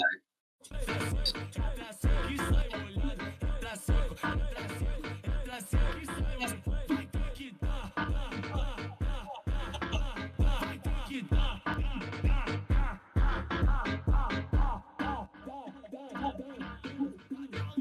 it's just a travel bag that can turn into a garment bag, and you can put a lot of clothes, at least 2 weeks worth of clothes, and it still fit everything, and you turn it into like a duffel bag. So how do you find this product? Bro, I found this product because I had a friend that ran this product, and he was like the first ever person to run this product organically. And he was like, bro, I made 80K in a month. You should run this. And then the month right after I ran it, the first month I did 220K organically. One thing I regret is not learning how to do ads, right? If I knew ads, if I knew meta ads, I could have scaled this to the fucking moon, to $2 million a month so easily. If you can do this organically, you can scale it so easily with meta, you know? A lot of people here, I don't think they're really doing organic. Majority of them are probably doing meta right now. So what made you be like, okay, let me transition from organic to paid ads? The thing is with organic, right? You can't scale with organic. It's so hard. The reason why I transitioned to over meta, because meta, you can scale a lot better. You can scale a lot better. You can actually build a brand on meta instead of running organically. Organically is just like, it just takes a lot more time, right? It takes a lot more time, and you focus on getting organic content going viral. When on meta, you can just pay for ads and scale your budgets and optimize for conversions, right? I can show a brand that I used to run on paid. Let me show you guys here. Okay, cool. Because there's a couple people here that they be texting me and say, yo, Rayston, instead of doing paid ads, why not we do organic? And the first thing I tell them is like, bro, like the ceiling of scaling for organic is 100% dependent on the algorithm. So if you don't hit the algorithm, you're not going to scale. Whereas paid ads is honestly 100% skill. So if you can't scale with paid ads, it's just a skill issue. Like you can get your creatives right. It's so much better than organic. Meta ads is all about creative, right? You gotta have a creative system. Like for me, I use Notion, right? I use Notion for my creative pipeline. Got a creative strategist, and I make sure that my editor is on point with the creative strategist. Make sure we're pumping out new concepts daily, I guess, to follow up, to maintain the scale that we're at, So at what point do you start to hire people? Good question, bro. Good question. So when you start hiring people is when you understand the ins and outs of everything, right? For example, if it's in terms of creative strategy, if you're talking about creative strategy, if you know how to edit videos, do market research, script videos, do creative strategy very well, and you're getting to a point where you're scaling, but you don't have much time, then that's when you slowly hire one person, 2 people, 3 people for your team, and that's how you maintain your scale for your brand. So yeah, bro. So there's a lot of people here that they might be a little bit new to dropshipping, right? And they overcomplicate a lot of things, because I know you have your own community as well, right? Or I do, yes, I do. what is the biggest problem you see with beginner dropshippers? Dude, the biggest issue is not honing in on their systems, bro. Like I said all the time, systems is key, right? You need to build systems. If you don't have systems in place, you won't be able to sustain a business, right? For example, back then, I would run a successful dropshipping store, but I didn't have systems in place. I didn't have a customer support system in place. I didn't have a creative team in place. I didn't have a fulfillment team in place, right? Once you have systems in place, you guys can easily scale and maintain the scale that you're at. Yeah, 100%, bro. I completely agree with you. But guys, don't get it twisted, right? In order for you to hire a creative strategist, get someone to get your ad copy, all this stuff, you need to be able to do it yourself first. The number one thing that you gotta do, you gotta make sure that you are able to do it yourself, then you outsource it to another guy. If you can't even do it yourself and you pay someone to do it for you, and there's really no point, but you're not even learning anything, right? So don't even think about hiring a creative strategist if you don't even do like 4-figure days, but like 4-figure days is like really like the minimum. Okay, I ran this brand like several months ago. I stopped running it because I exited the brand. So it's Juvain, right? It's a clear whey protein product. Of course, it was subscriptions, and it's still doing like 200K monthly recurring revenue, right? There's no ads active at all. All these ads are old, but it was printing in the beginning of like spring, and it was doing pretty well. But I just didn't really feel the product anymore. I sold it. Yeah, it's an MRI product, and the first upfront cost of the sale was it was losing to like kind of break even, right? To acquire the subscription. Then next month profitable, third month super profitable, and then just keep going from there. Hell yeah, bro. Damn. So my question again to you is, how did you find this product? Bro, so dude, literally just research through Cal Data and TikTok Organic. Like when you scroll through TikTok Organic, you can see a bunch of just like random ads on your page, and once you find those products, you went ahead and go ahead into like do research, and we found that they weren't running on Meta. So there's a huge market on Meta, and we started running this product on Meta, and right then and there, it started printing. And then we use Cal data for validation as well. So you kind of like you, instead of going from Calo data to TikTok, you go from TikTok to Calo data. Yeah, that's basically what we did when we found this product. Someone asked you, Brandon, can you tell us what is your system step by step? Okay, for the sake of Brandon, I don't think he really wants to like kind of really expose the whole entire system because it's like, you know, it's his own thing. I would say, guys, like if you're not doing at least 1K a day, don't worry about systems, bro. Like, do not worry about systems if you haven't even, if you're not currently doing at least one. Like 1K is so low, guys. Like I would probably say you need at least like 3 to 5K to really get systems going on. But if you're not doing at least 1K a day, don't even worry about systems, bro. But I think, Brandon, what would you say is the most important thing when it comes to scaling other than systems? Obviously, you know, you have a creative strat, right? What else do you have in your team, or is that all? So I have a support system, right? You guys can use Slack, Discord, whatever. I use Discord because it's free, but I manage all my chats on Discord. I manage all my team on Discord. And so I have a customer support manager. Then under that, I have customer support representatives, right? Agents. What I do is every single day, they have a channel where they clock in, right? They click on, they type an in and they put the date that, or the time that they clock in, right? And then same thing with out, right? So I can manage and look at their hours, how many hours they're working. Then at the end of the day, you gotta have like an SOP for them, right? When you create SOPs for your team, they understand, okay, what I need to do, like, or what questions I need to ask, or what questions I can answer and how to answer them, right? And so at the end of each day, they do like end of day reports, right? The end of day reports, how many emails they responded to, what kind of emails, what email inquiries, you know, how many chargebacks, that they responded to. So it's like and then also they put like how many hours they worked in that time frame as well, right?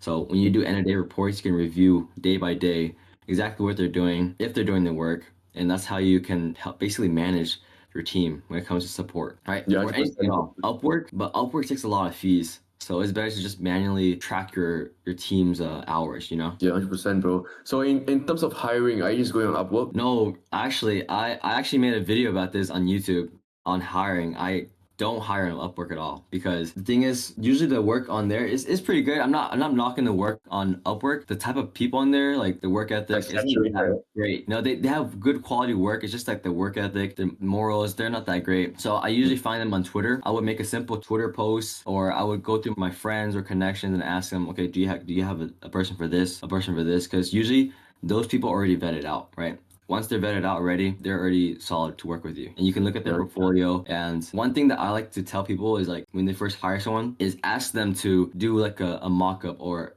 some kind of video to do, like, for example, if it's for creative strategy, tell them to do like a video of their process and how they do creative strategy and how they edit videos, so that you can see if they're gonna actually do the work. 100%, bro. I think like hiring, setting up systems is a level where when you start scaling, it's a whole nother like playground that you gotta understand.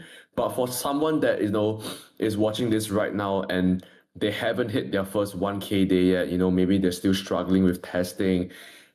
What's one piece of advice you would give to them when it comes to testing and getting that winner quick? Yeah, I mean, getting that winner quick, you gotta sit down and actually learn how to do market research, do creative strategy, right? If you've tested 5 products, you spent thousands of dollars, you still have not found a winner, you're just simply lazy, you know? You simply haven't put much time into your work. That's just how it is, right? You're procrastinating, you're being lazy. But tips on getting that first winner is, bro, just really hone in on like your avatar, right? When you hone in on your avatar, the desires, make solid creatives. One thing that you can do is focus on making statics, right? Statics, you can iterate, you can make statics a lot quicker. Once you get very good at statics, you can hone into video creatives. That way you can, I guess, once you start scaling, you can iterate on your winners a lot faster. Yeah. So talking about static ads, right? Are you also ripping content from Calo and TikTok? I don't even rip any content. What I do is I customize everything. Everything that we create is all customized. So right off the bat, like no rip at all. No rip. That's how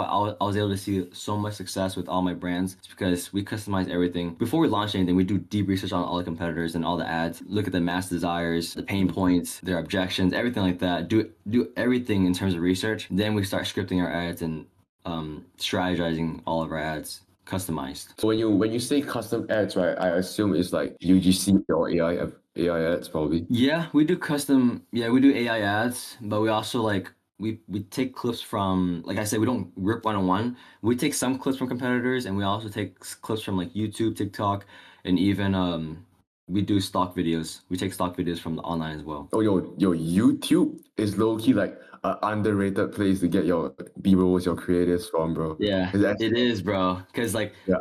there's a brand that I recently researched, and they had people doing reviews of the product, right? So you can take clips from there and put it into your ads, you know? Yeah, YouTube is definitely underrated. Something that like I know a couple people that do it, but on Reddit, when you do research on Reddit as well, it's pretty good for me just for the fact that it's all user-based experience, right? It's not really like businesses talking about it. It's all real people talking about their real experience. So Reddit is definitely an underrated place to do research as well. What was like the highest rev you did in a single day, bro? Bro, the highest rev I did in a single day was like, it was last year. I did 100K in a day. Yeah, 100K in a single day. I did 100K in a day, bro. What's the margins on that? It was 20%. Last year there's no MRR, or was there MRR? It wasn't MR. Yeah, it wasn't MR. But still, like 6 figures in a single day, bro. Like that's pretty insane numbers, bro. It was last Q4, but I wish it was MR. The profits would have been so much higher, you know? Yeah, you would be printing, Yeah. bro. And the thing that you were saying about doing research on Reddit, bro, like that's so underrated. Like doing research on Reddit and Quora. All right, it's a good question. Someone asked, Brandon, when do we implement MRR? Good question, bro. I mean, you should implement it ASAP. You know, you don't wait, because when you implement MOR, it's monthly recurring revenue, right? So you're not going to get subscriptions until the next month. It's best to start it as soon as possible. I don't know what your advice is for that, Jason, but my advice, start ASAP with MOR because it's a monthly recurring revenue, you know? Yeah, I mean, I would pretty much agree with you. The only thing right now is obviously when you implement MRR, like your conversion rate will significantly like tank a little bit compared to not running MRR, just for the fact that, you know, that's the nature of it. But for me personally, like I will run MRR only after like if I have a really, really healthy ROAS for like a good like 3 to 4 days, because how I see it is I only implement MRR once it actually starts getting traction, right? Because what if I implement MRR and then the product just flops? And then it's like, bro, it's a waste of my time. So I will probably wait, but I honestly, like, there's really no downside of implementing MRR. Like, you lose nothing, literally. So it just depends on you guys. But MRR, that shit prints, bro. Can't even lie. That shit prints, bro. For sure, yeah. All right, so what is your ad structure like, and how do you speed up your learning phase per ad set to prevent signal pollution? My ad structure, so bro, I literally just run CBOs. They run CBOs, top 5 countries, and then each ad set, right? Each ad set would be like a new batch of ads, right? For example, like I made 5 ads, that'll be one batch. I make a second ad set, that'll be my second batch, right? And just run top 5 and broad, right? A lot of people nowadays think that you gotta do interest. No, bro, you gotta wait to do interest later on, right? Broad is probably the best because Meta is an AI, right? It figures out your winning audience. It figures out your winning ads by itself. You don't have to do any interest or targeting at all. How many different ads do you test for different angles, desires for the same product? So when we come up with a different angle, we typically run like 10 to 20 ads for that angle, right? 10 to 20 ads. Like, how do you group them? By angles, belief, buyer, behavior. So we group them based on the concept, right? So for example, if I were to create 10 new ads and there were 3 different concepts, right? There are 3 different groups of concepts, then I would split them up into 3 different ad sets. Hey Brandon, do you ensure your ads are compliant with Meta? Of course, but if you're running a product that is like kind of explicit, make sure you make ad copy around, kind of goes around that, you know? Because if for example, if it's like a sex product, then don't explicitly say sex, right? You want to go around the words of that by using AI, of course. good question here. Wait, hold on. What do you revenue stay consistent? Like, what do we improve on? Like, I mean, first things first, bro. Like, your revenue is not gonna be consistent, bro. Like, if there was a way to like consistently get your fucking revenue consistent, bro, like, I don't think me and Brandon will be on this call right now, bro. But there's always ups and downs, bro, in everything you do, even in life. So instead of asking like, how do you stay consistent? How do you get consistent revenue? I think you should kind of put it onto like, how are you going to solve the problems quicker to make the revenue stay consistent, right? Try to make the revenue stay consistent, because you get ad account bans, boom, you get DMCA, you get all this fucking bullshit and no one talks about. It's more so a problem solving that I would say. So that question is kind of, I would rephrase that a little bit. Yeah, I mean, I'll put my 2 cents on that, bro. Like when it comes to being consistent on your revenue, like Rayson said, you gotta solve problems quick, right? But also when it comes to running a brand, you're gonna go through red days, right? I 2 months ago I went through like a whole week of red days, right? And that was because I had 5-10 different competitors ripping my ads. And so what I did was I just honed in on DMCing every single person. When there's like ad account bans, I make sure to be on top of that very quickly. And when there's like payout holds, make sure to have a payment processor as a backup as well. Make sure you guys always have backup, especially for Q4, because what if you guys get shut down? You know, it's important. Can you elaborate more on the concepts? Give me examples if you don't mind. Concepts as in like the style of ads. Like for example, if you're running like problem solution ads, before and after, testimonial ads, each ad set would be its own basic concept, right? Of course, the angle it has to match with the each style and each ad set. I want to touch a bit more on that. Sorry for interrupting you, bro. But the biggest thing I see with like beginners when they start running ads, right, is first of all, like on your landing page, you guys will have those like benefits, right? The emoji benefits, like solves all your acne problems, like all these benefits on your landing page. Like that shit needs to mirror your creatives.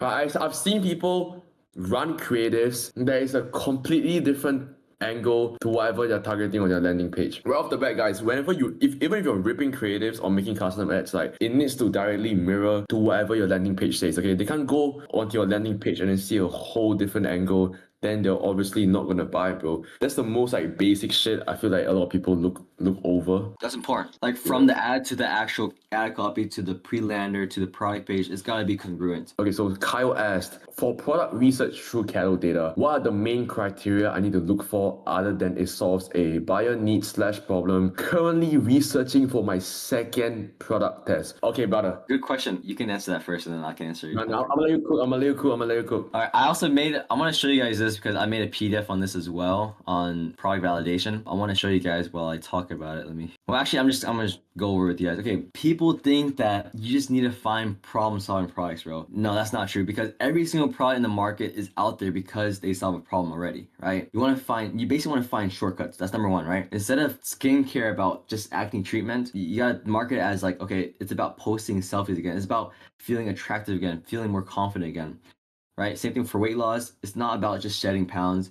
It's about feeling more attractive, right? So that you can go out there in the dating world. The product also gotta have multiple angles, because when you can test multiple angles, you have a higher testing power, right? That way you can find winners eventually for the product. Can the ads basically hit pain points, social proof, authority endorsements? Is it convenient, time saving? Does it have any viral hooks? Does it have some humor behind it, you know, right? The more angles, the more scalable the product is. Avatar flexibility. Can it be sold to multiple generations, different lifestyles, like moms, students, travelers, right? Can it have different identities, different looks, different backgrounds? If so, all of these three, then it's a winning product. Not just can it be a problem solver, can it be unique? It has to have some kind of shortcut, gotta have multiple angles and avatar flexibility. And that's pretty much it. Yo, so someone asked like if you could send them this doc, you want to send it to them, or is like you're gonna gatekeep that? So what's your plans for Q4, Brendan? My plans for Q4, dude, right now we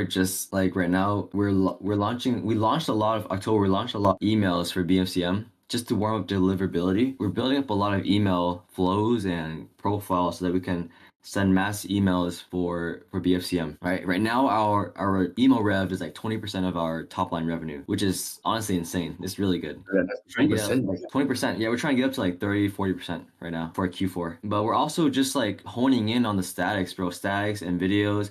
Right now, 80% of our winners are static. So we're just launching 30 new concepts a week. And we're also trying to find more winners. Like right now, video winners, it's super hard. For my brand, it's super hard to find winners. So my creative strategist, he's honing in on different angles, different desires, and just pumping out a lot of scripts for our editors. That's it, you know? Yeah, and I like the fact that you say that static ads are cooking, bro, because even for a couple of the students here, right, like, bro, they're cooking with like 80%, 90% just all static ads, bro.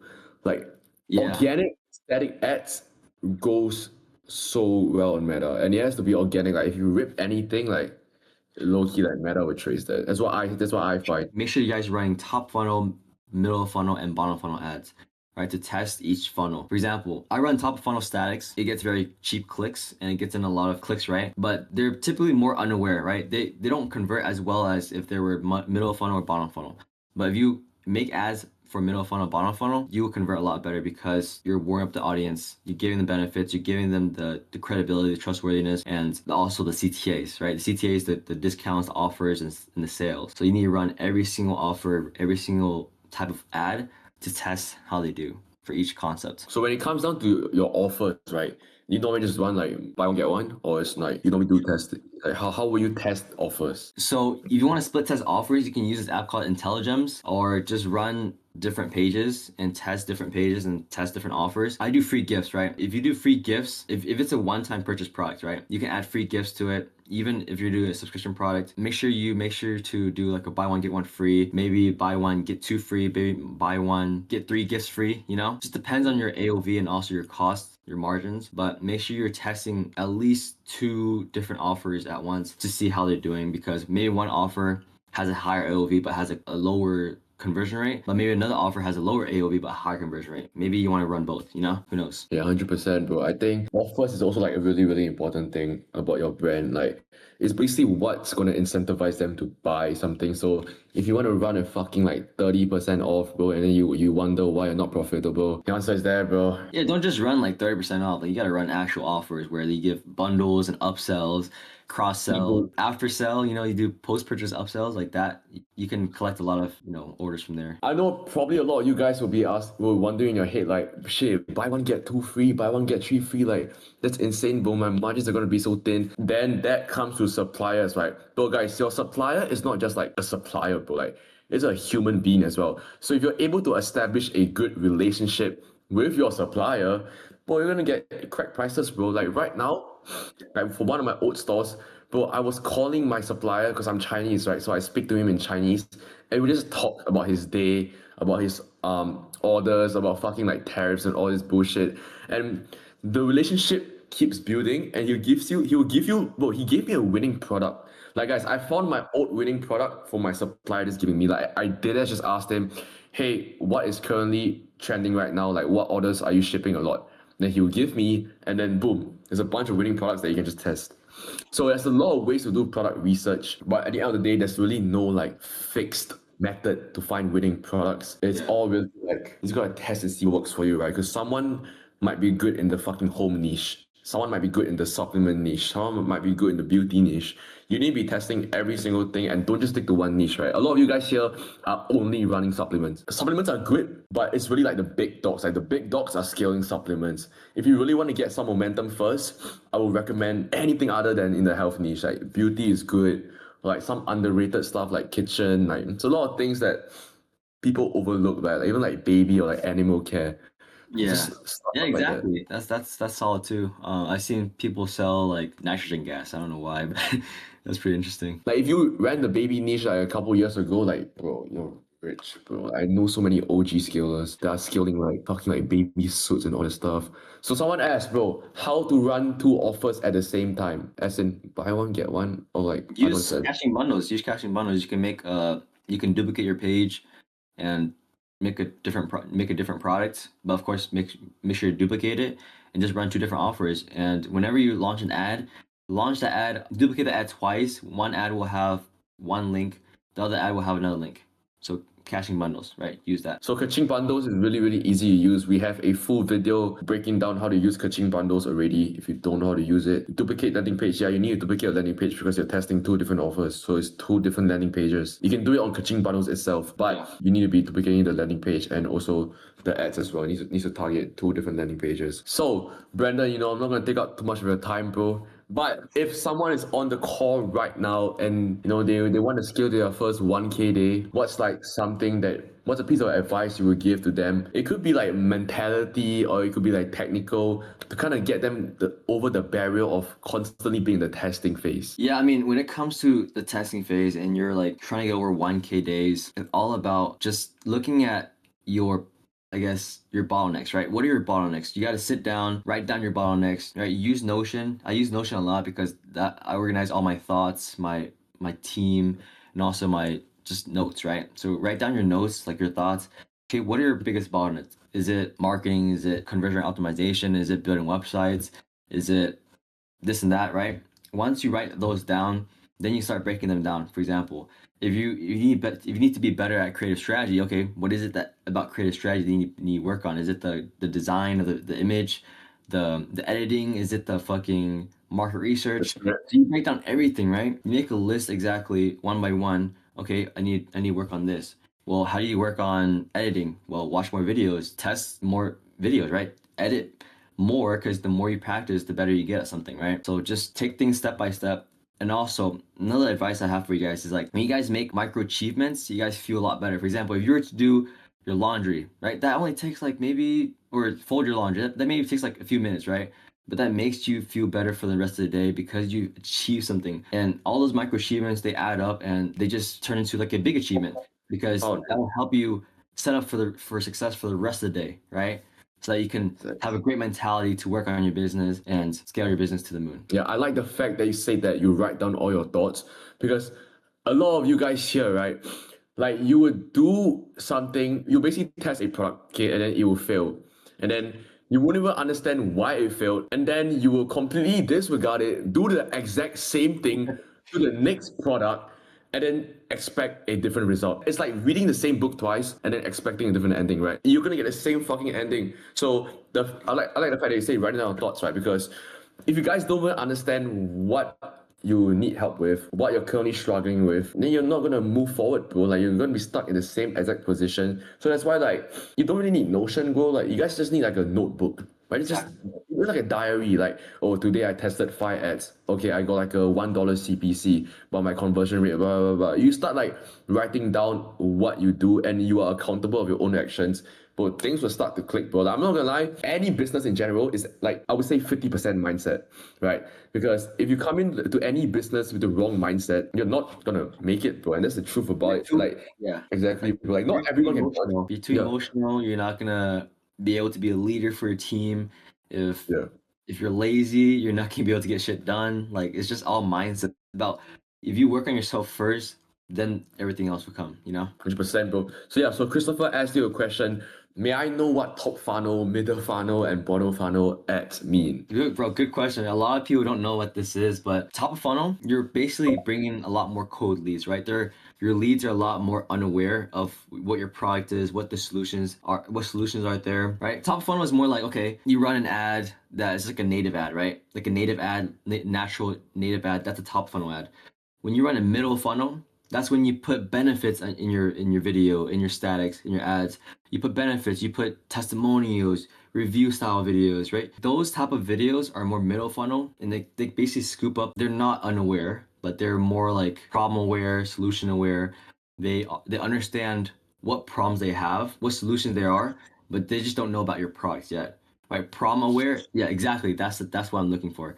Problem aware is basically, they don't know the problem, but they don't know what solution to get into, right? And then bottom of funnel is basically just offer, like discounts, offer deals, and just offering them a CTA, right? When you offer them, they're more retargeting ads. For example, if you were to run top of funnel ads, you get a lot of cold leads, and they learn more about your product and what you do and how it can benefit them. But you want to close that off and basically get the sale. You want to do retargeting ads, and they're more bottom of funnel ads, you know? Yep. 100%, bro, 100%. So yeah, guys, the 5 stages of awareness is the most basic thing when it comes to marketing. If you guys don't even understand what stage of awareness your target audience is, don't even expect to scale, bro, because you don't even understand who you're selling to. Okay, like when people say market research, right, it's not about like, yeah, sure, competitors and shit, it matters, right? But at the end of the day, it's also understanding, right, who is going to buy this. Is your target avatar going to use this every day,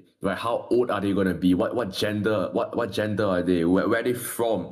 Like, a bunch of these things ties into market research, which is why, like, I use Reddit, because, like, Reddit, like I say, is all user experience, right? So if anybody says anything, it's genuinely from the heart. It's genuinely from a guy that used the product or service and they're giving their honest thoughts about it. And also Facebook groups as well is pretty good. Like I used to use Facebook groups. I stopped using it now. But you get all those like 45-year-old moms in those Facebook groups and just like you get a lot of sauce there. Essential things for a converting landing. What kind of like sections you need, what kind of widgets you need for your website to make. Like for example, like above the fold is really important, right? Guys, above the fold, you guys gotta have some kind of like scarcity banner, right? Have like a countdown timer at the very top where you have like your your announcement bar. Have kind of countdown timer to basically make your product very scarce, right? Then you have your offer, your bundles. Then you have reviews right below there. You're gonna have to add like FAQs. At least have like 3 or 5 FAQs, the most important ones like specifications, how to use the product, ingredients, whatever it is, right? And one thing that I see a lot of people with their brands is like their product images suck. They're using stock images. You guys need to make custom images, bro, because that's what really matters is your product images. People will look at every single image and if they see like it looks kind of grainy and looks kind of like fake, then they're not gonna trust you. So images, work on images, that's really important. Yeah, you go on Canva and do it, guys. Like honestly, it does not take a rocket scientist to make good converting product images. One more thing that I like to add on though, when it comes to like product page, is also like proof of concept. Not really proof of concept, but like more like to gain trust. So like it could be like a doctor review. Like you get a picture of a doctor and then be like, I've dedicated the last 10 years on building good skincare that cures acne. Like some shit like that. Like you can use AI to make all of it, bro. But if you go on every single like big brand that is scaling, there's always going to be a doctor claiming that they invented this or like they third party tested this. Like even if it's like if it's fake, like obviously if it's fake it's not good, but that's the game, bro. Honestly, I wouldn't really encourage you guys to put fake things because you might get in trouble as well. But if you do your own research and it's actually proven by other doctors, then go at it. Yeah, I mean another thing that I would add is like make sure you add USPs like right under your pricing.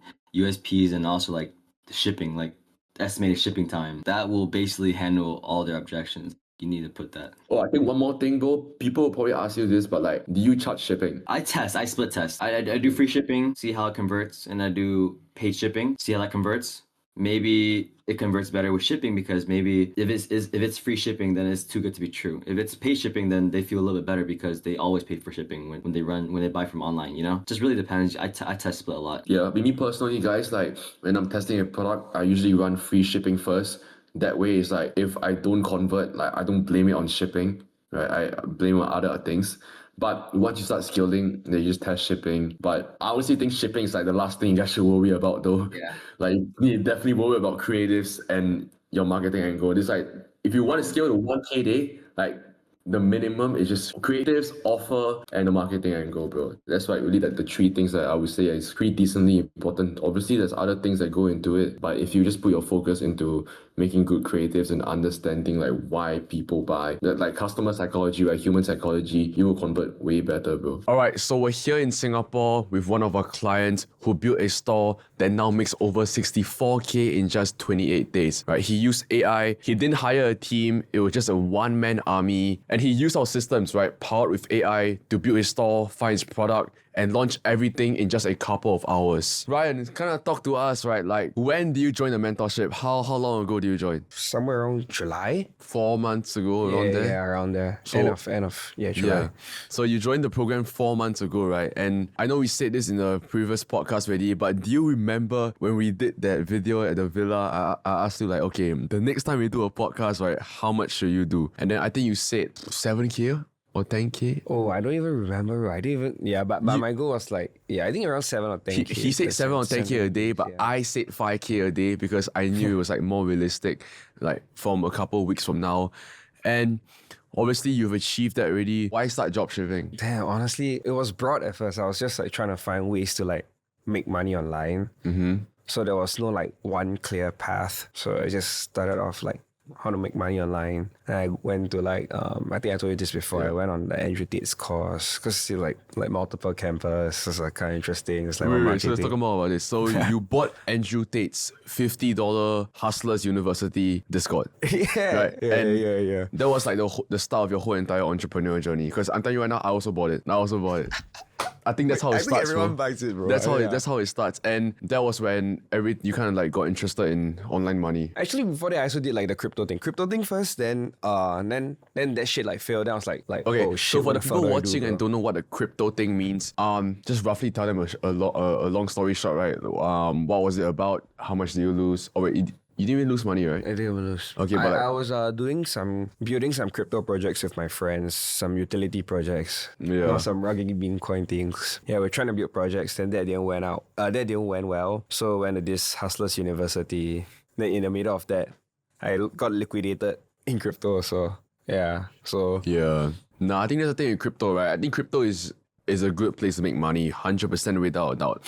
But if you're really trying to start and build something from scratch, I don't think crypto is really the play unless you're day trading, right? But for the most part, when you're day trading, these people are trading with like 3,000 Solana, 4,000 Solana, and they're just like waiting on a $1 move. So if your capital isn't big and you want to get that 100x, that 50x return, odds are you're gonna get liquidated, right? So Ryan, why do you decide to join eComWords, right? Why not join another program? Like Andrew Tate's, why not join his other program? Why join eComWords? just because it was so broad, right? There's like so many campuses. So I was trying to look for something that is more focused on ecom itself. Yeah, and then when it comes to like different courses in ecom, there's like a shitload of courses out there, right? Before I hop on the call with what's his name, Barrow, I also hop on a call with someone from Rippy Club. Yeah. Rippy Plus? Yeah. But I was just deciding between like a few courses and stuff. And why do you decide to join eComWords instead of, like you said, Rippy? I think partially because like you're Singaporean, right? So it's like probably more relatable, right? 100%. And then also, I think the meta back then was also like MRR and like supplement health. So I think that kind of like, dude, I also kind of like want to get on the MRR trend. Yeah, 100%, bro. So what were your expectations in the beginning prior to joining eComWords? I mean, I knew it was going to be like a shit show already. Like, it's not going to be like, that's 3 products thing. Like, boom, millionaire. Yeah, exactly. But I was pretty lucky. So when I joined Andrew Tate's course, right, I actually found like a semi-winner on the first product. Like, wow. Yeah, I was Do you mind telling them what the product was? I was selling a shoe stretcher, remember? Okay. Yeah, so I was I don't know how that worked out. When I got my first sale, I was like, why are people even buying this thing, bro? Yeah. But it gave you that like, okay, this shit actually works.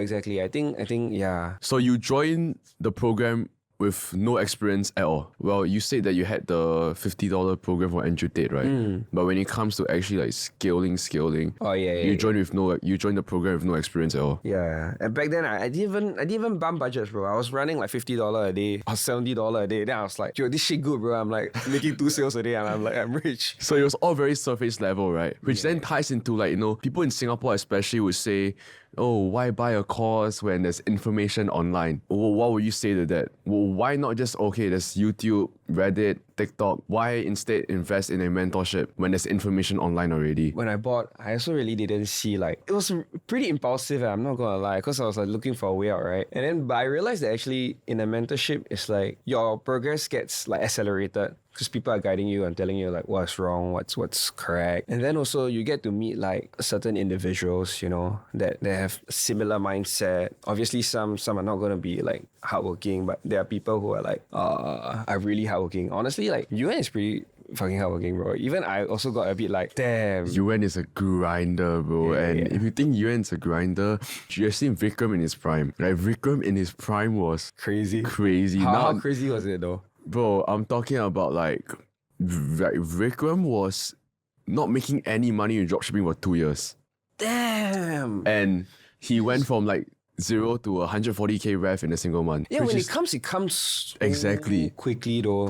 And that's the beauty about drop shipping, right? It's all about exponential growth. Like for a good 4 months, you can make no money. And then the next month is just like a straight pivot up.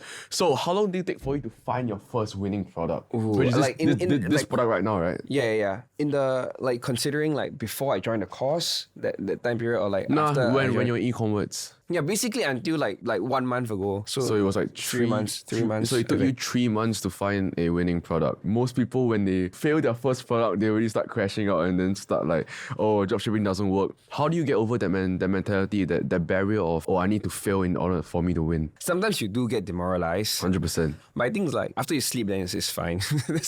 That's for me. After I sleep, I think I feel much better. I think a better way to phrase it is just like you can't have an emotional attachment to it. Because a mistake that I did was whenever I run a product last time, right, bro, I was like, no, I can't cut this product. Like, I need to keep scaling it. I kept having an emotional attachment to the product.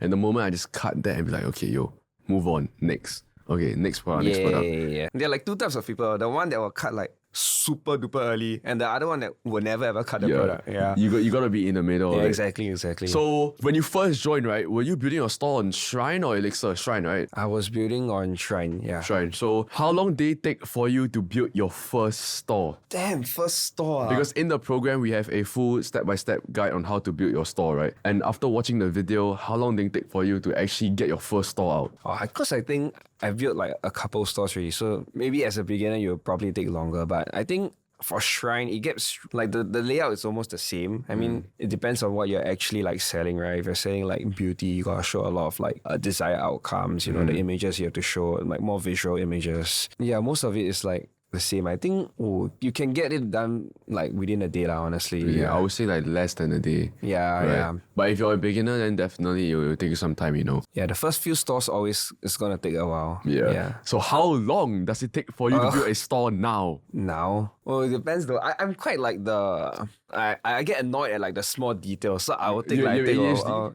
no, I don't. Maybe I don't know. A lot of people say I have, but I don't know. Probably like a few hours though. Like 5. Honestly, 5. If I really want to make it like nice, which I do. I cannot like stand like some colors being weird and stuff. Yeah. So I'll take about 5. Let's say 5. 5. So that is from finding a product to building a store to like getting your ads. Oh no. 5 hours as in. I mean, it really depends. Cause usually when I find products, I will go through I will literally like run through that entire fucking Kalo list.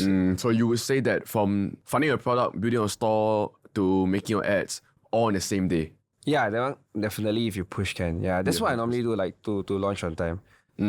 And no, a lot of people, especially in Singapore, right? AI is not really a big thing. People don't really understand how powerful AI is. It's true. How did AI tools help you from your whole entire dropshipping journey? Bro, AI is actually everything though.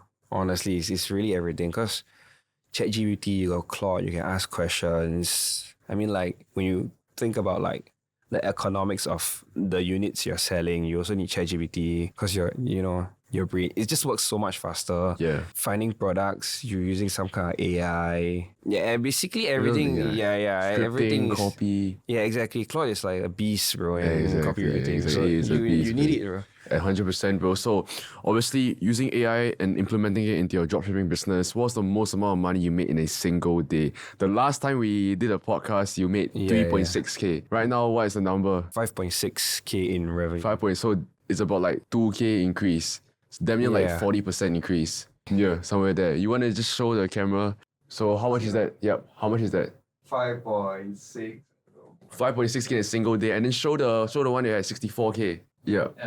Yep. Okay. There you go. What? Yep. Yeah, that's good. Real numbers, these are real results from real Singaporeans. And I just kind of want to get more on your income progression, bro. From $100 days to $500 days to 1K days. How long did it take for you to go from $100 a single day to 1K days? Oh, that was so fast, bro. It's like when I was talking to Kadir about this, he's crazy, bro. This guy is like straight up like bumping like every few hours. Like, yeah, you can't be scared. Just bump it, man. Just bump it, man. So alright, just bump it, man. You got it, bro. Yeah. I was like, so I think I went to like on the first day I started off with just 50. I ended the day with like probably about 200 budget. by like day 3 or 4, I'm like 1K days already. Yeah. No, second day I hit 1K days already. So the second day of you launching a new product on your dropshipping store, you hit $1,000 in a single day already. Yeah. I think second day I hit already. Dude, Yeah. that is kind of nuts. And I think that goes back into, how I was telling you, people would say that, oh, why buy a course when there is information online, right? Because first things first is you're not just buying information, you're not just buying a course, you're buying a community, you're buying support, right? You're buying a mentorship, you're buying guidance. And frankly, if no one really pushed Ryan right here to bump the budgets, you probably wouldn't be bumping that aggressively. Because from what I used to know is like we have to wait like, 1 day, then... No, actually no, like you have to wait like 2 days, then you're highly profitable, then you see slowly you're profitable, you bump it again. Holy shit, career is so scary, bro. Yeah, and that gets you over that barrier, right? So now that when you launch a new product, now that you're bumping, you really don't get that fear of bumping because you've done it before already. Especially after you find like a winner, you get some money, right? It's like that you won't feel as scared to let your money fly anymore. How has your lifestyle changed?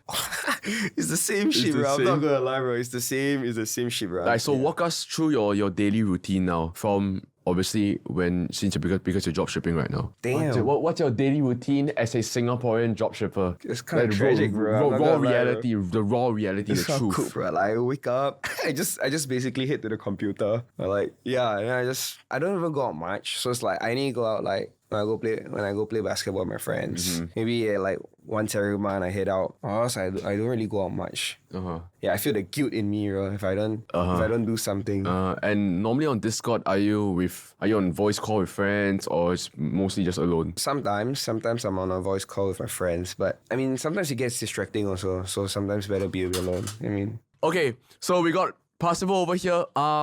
I got him a gift. This is going to be very specific for his dropshipping journey. So he's been complaining that he hasn't been getting sleep, been getting a lot of eye bags, right?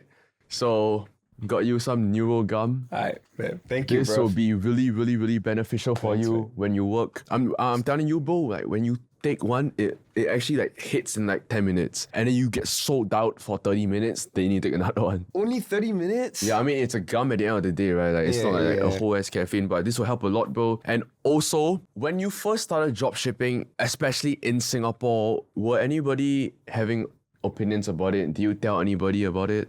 I think I was pretty lucky. I had no one like talking shit about me or anything. Yeah. And I wasn't really like going around telling everyone. I was just like in my own room clicking buttons. That's about it. Yeah. Okay, cool, perfect. Because a lot of people, like especially me, right, when I first started, had a lot of opinions. So I mean, I'm glad that you don't have all these negative opinions about you. That's a good thing, bro. From this whole entire journey, right, this 4-month journey from you just joining the program, losing money, and then actually getting some winner, getting some motivation. What has this journey taught you way more than just about making money? Yeah, I never really thought about that, bro. It's like, it's become like, my routine has become like kind of robotic. Yeah, it's so robotic now. So it's like, it just feels like every day I have to do this, every day I have to do this, every day I have to do this. And like real information is always gatekept somewhere, bro, honestly. Honestly, you have to either pay a shitload of money to get information, or you have to be like good at what you're doing so you can exchange information. Yeah, that's what I think. Yeah, and for most times, if you're a complete beginner, you don't really have any value to exchange, right? And the only value you could really exchange is money. And that's why, there's courses out there that exist because you're basically paying for information. Now, I'm not going to take up too much of your time, bro.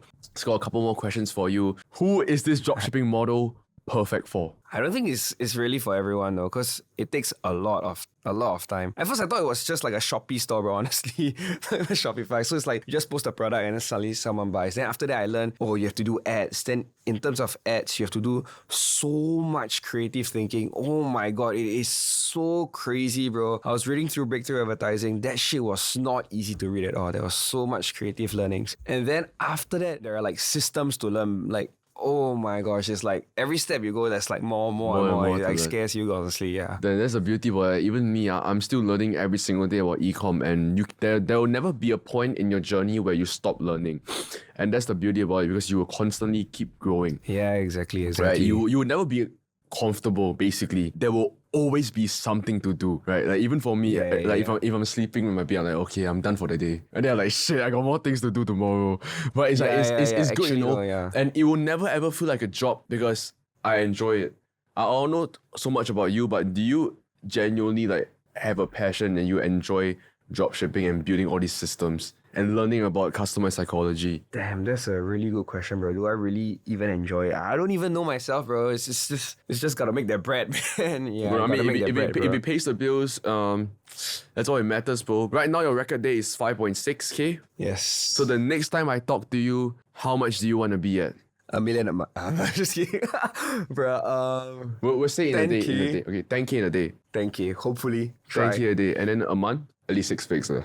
Yeah, 6 figures is, I'm around like 5K consistently now. You're hitting like a week and a half. Yeah, 2 weeks, exactly. Yeah, 5 times like 20 days, Yeah. right? Yeah. So like, actually 6-figure months are like, for a beginner, it sounds a lot. Okay, I mean, it still sounds a lot right now. I mean, you just got it, right? Like, I mean, I never got it yet, but if I could, like, if this You're gonna yeah. get it, bro. You're gonna Yeah. get it.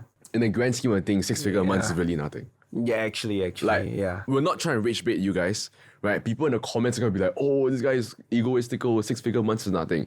But really, there's people out there doing 6 figures in a day. Yeah. Okay? There's people out there making like $500,000 in a day. So although right, we say 6 figures a month is really nothing compared to those people, right? But obviously, it is still a lot of money, you know, and that's the good thing, right? I like the fact that you have that mentality because you will never ever be like comfortable. You know, you always want to be constantly pushing yourself, and that's the mentality that you guys watching should probably have as well. You know, you should never be comfortable. You should never be okay with what you have. There's always going to be better things that you can achieve, right?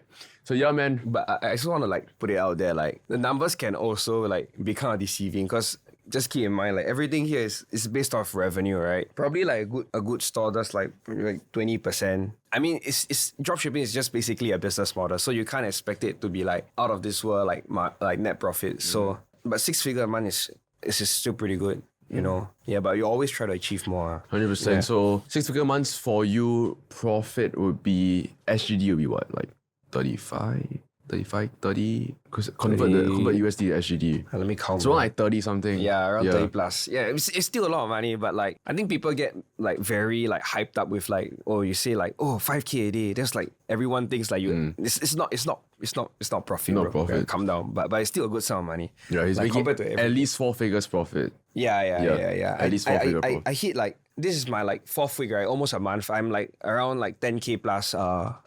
Maybe 10K profits. I'm not sure around there. Yeah, but I have my ad account ban also. Yeah. And all no this stuff. one talks about the ad account getting banned, bro. That's for another topic, bro. Welcome back, brother. Thanks for having me here, man. Appreciate I it. got you, bro. So, Vikram, the last time we did the podcast, how long ago was that? Like a month ago. I think it was like a month and a half ago, around there. But the last time we did a podcast, you made 20K a month, right? Yeah, something like that. No, it was 13K a week. 13 to 20K, somewhere around there, like Yeah. per week, yeah. So it was a 13K week. So talk to us. What has changed? How much have you made this month? How much have I made in the last 30 days? You know what? I'll pull out this Shopify dashboard. Shit, he wants to pull out the Shopify dashboard. Make sure you count. Yeah, I think yeah. I put your thumb over it. Count the name. So let's see that. $142,000. US dollars. That is crazy, bro. So talk to us, bro. What has changed? What do you do differently from you making 13K in a week to 140K? So I'd say it definitely is like, it was a different product. Last time we were running something else, you know. Right now we found a better product and, you know, better creatives, you know. Like, honestly, we just did like one winning creatives and then like, you know, it just scaled it to like really high numbers. And then from there, just made variations of it and we're still scaling it right now, you know. So I'd say it comes down to like understanding your customer as well, right? Like what do they want, you know, like why they're buying from you. Like some people will be like, my product can do this, do that, but like, yeah, that's cool. But what do your customers gain from it? That's the end of the thing. Is Like, that yeah. It's all about customer psychology and human psychology as well. 100%. It plays a big part. So I know you mentioned this earlier on in the previous podcast, but no, now the new people, they see you making like 6 figures a month, all that crazy shit. But walk them through 2 years ago. What was Vikram doing 2 years ago? Bro, 2 years ago, I was in poly, man. You know, just What poly were you in? shout out Neon Poly though. Hey, shout out Neon Poly. Yeah. I mean, What it was a course good were you school. in? I was in information technology. But And like, did that help you to get? Did that course help you make over 6 figures a month? I'd say like partially, but like, it wasn't a business course. So like, like most of the stuff, like I learned from myself, like the operations, like hiring people, I'd say it definitely did help me because like, like it's tech and like Shopify and all this stuff. There's like a lot of things you can apply, but I'd say most of the stuff is just like learning from people who have already done it and like just self-education, like I'd say that's why I'm here right now. 100%. So you were in Neon Poly and you're working a warehouse job, right? Yeah, there was like part-time jobs, cold storage, supermarkets. Yeah, I was in the trenches. How much were you making an hour? The warehouse jobs were like $9 or $10, and cold storage was like 13. But it was like so irregular, and like I didn't want to do it, bro. $13, $9 an hour. Yeah, $9. That is cooked. And like, how many hours were you working? Say like I'd work like 4 to 5 hours after school, and like sometimes weekend as well, and like all through my poly holidays as well. Like, poly people get like 2 months holiday, right? Yeah. Like I would work like at least 1 month of that just to make some pocket money and shit, bro. That is crazy. So you've been grinding, like you've always like, I need to make money. Yeah. So how important is getting a job first, then funding it into any business you want to invest in? I'd say like 100% because you definitely need like some starting capital. It's not like, you just go in like, make 100K out of thin air, You obviously need to fund ads and shit, Like you obviously don't start from like zero, but like having that shitty job is what like pushes you and motivates you as well, right? Because like I want to get out of this situation, so like I need to do something about it, right? So and also give like startup capital. Like some people make their like first few $1,000s and just like blow it all, Yeah, and that's it. Nah, yeah. Even me, like I blew a lot of I blew a lot of money as well. But look, so talk to us. Why did you join the program? Why did you join e-commerce? And first, when did you join e-commerce? Right, I joined it like I'd say like a year ago. I was like one of the very few students, like probably like last year, May, June, July. It's almost been like a year, but yeah. I mean, from there. So why did you join? Bro, I mean, I just didn't want to do like I just want like freedom, like financial freedom, and start my own e-com business and stuff, So yeah, like I saw like you were the only guy in Singapore that was like doing it at that time. So like okay, yeah, so let's join it and like learn from this guy, and then so yeah, here I am right now. So yeah, so I would say that a good amount of people roughly know who I am just for the TikToks I post and the videos I post online, and there's a lot of skeptics, right? A lot of people would have different opinions about me just because of the fact of my age and how much I'm actually making. So why did you believe me? Why do you trust me? Why do you join the program? And why not like call me a scammer? Why not like, okay, this guy is fake? I mean, it just comes down to like personal beliefs, right? Like, so like every person that you like see someone else calling like a scammer, right? Okay, yeah, so this guy's a scammer. It's just they're just like projecting their own insecurities and like beliefs like upon them, like So if you don't like genuinely like believe in yourself that you can make e-commerce work, right? Like I mean, like no teacher or like no one can really like help you, like, it's like self-belief, eh? Yeah. So like it just comes down to like self-belief. Okay, yeah. So like there's like kids my age doing it. Okay, so there's this guy in Singapore. So like in Singapore it's like obviously a bit different, like the company setup and everything, and like I did like find a lot of difficulties with that at the start, So like there's this guy in like in like the same city as me doing what I am. So like why not connect with them and stuff like that, right? Yeah. I mean, bro, I feel like, bro, your network is your net worth. 100%. I hear a lot of people say it, but they don't really understand what it means, and it actually makes so much sense. But look, so let's talk like more in detail, right? For the people that don't know what dropshipping is, I'm just gonna explain it a little bit. Basically, dropshipping is where you set up your own online store. You don't hold any stock. You don't hold any supply. When someone places an order, then a third-party supplier from China, like AliExpress, is gonna ship it for you. So all you do is promote it, and then you run ads. They buy from your store. You pay the supplier ships it for you, and then you keep the profit. Okay, so cool. So products. How long did it take for you to find this product? How many products do you tested? I'd say like almost like 30 to 40, bro. Like 30 to 40 products. Yeah. Well, I'd say like, if I had the correct knowledge when I started, I wouldn't even have like been like spam testing products, right? Like I would have definitely like found a winner within like my 7 like 5 to 7 products that I tested, right? Because the first 30 products, I didn't even know like what I was doing. I just like spam testing because people said test 5 products a day, and I was like, okay, yeah, let's like find like the next trendy or like gimmicky product and like test it, right? And then like I didn't even like take time to like understand what I was doing wrong, or like so yeah. Yeah. So how long did it take for you So how long did it take for you to make your first sale? My first sale, I think I made it like last year, I'd say like 1 to 2 months in, but like I had no idea what I was doing and it wasn't profitable. But yeah, like I feel like now getting your first sale is actually so easy. Yeah, it is. It is so easy. Like if you can't get your first sale, you're doing something wrong. Like you are doing something wrong. I don't know. It's either you're still using PPX, you're using Zendrop, fucking what else? Like CJ drop. Okay, no, this is a supplier, but like dropship.io. Yeah. Like if you're using those stuff, you're bound to fail, right? So cool, Vikram, right? What was your income progression? Like how do you go from first sale, 1K day, 2K day, Right. 5K days? I mean, like some people think it's just like a linear progression, right? Like 1 month I'll be making 4,000, and then the next month will be like 4,500, or like it's just like some linear progression, right? But business, it's always like ups and downs. Like I'm just gonna be real. Like some days were good and some days were bad. Like I'm not gonna be like like I just had like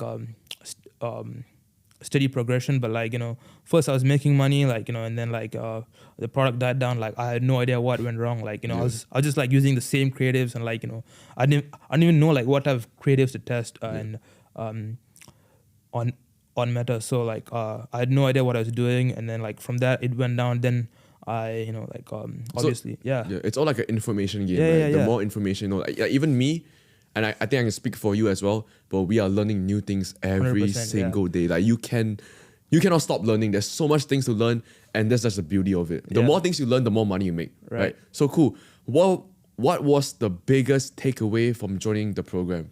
Something that really benefited you. Something. I mean, it's a lot of things, so can't really like pick one though. Pick one. I'd 100% say like the biggest thing that helped me was people stopping me when I was doing something wrong, right?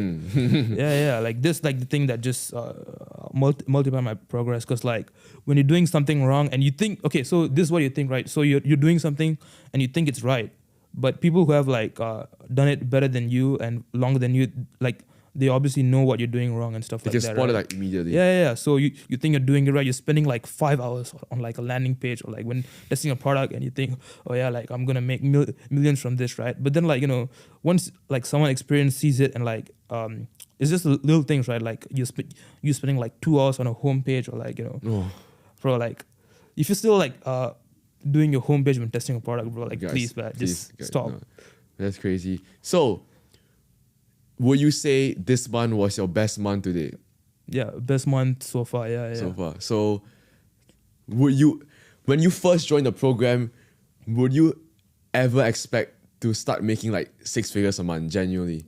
Nah, bro. I was just trying to make like extra like 3 to 4K, so like I can quit like my warehouse job, But then like from there, I just hit it big, I mean, I'd still say, bro, like if I'm being honest, like 100K a month is not a It's lot. not, bro. This Honestly, is it's really bro. It's nothing. not. Like it is really nothing. Like if you guys really knew the people that me and Vikram knows, Bro. they make 100K maybe day. like 4 hours, 5 hours. Yeah.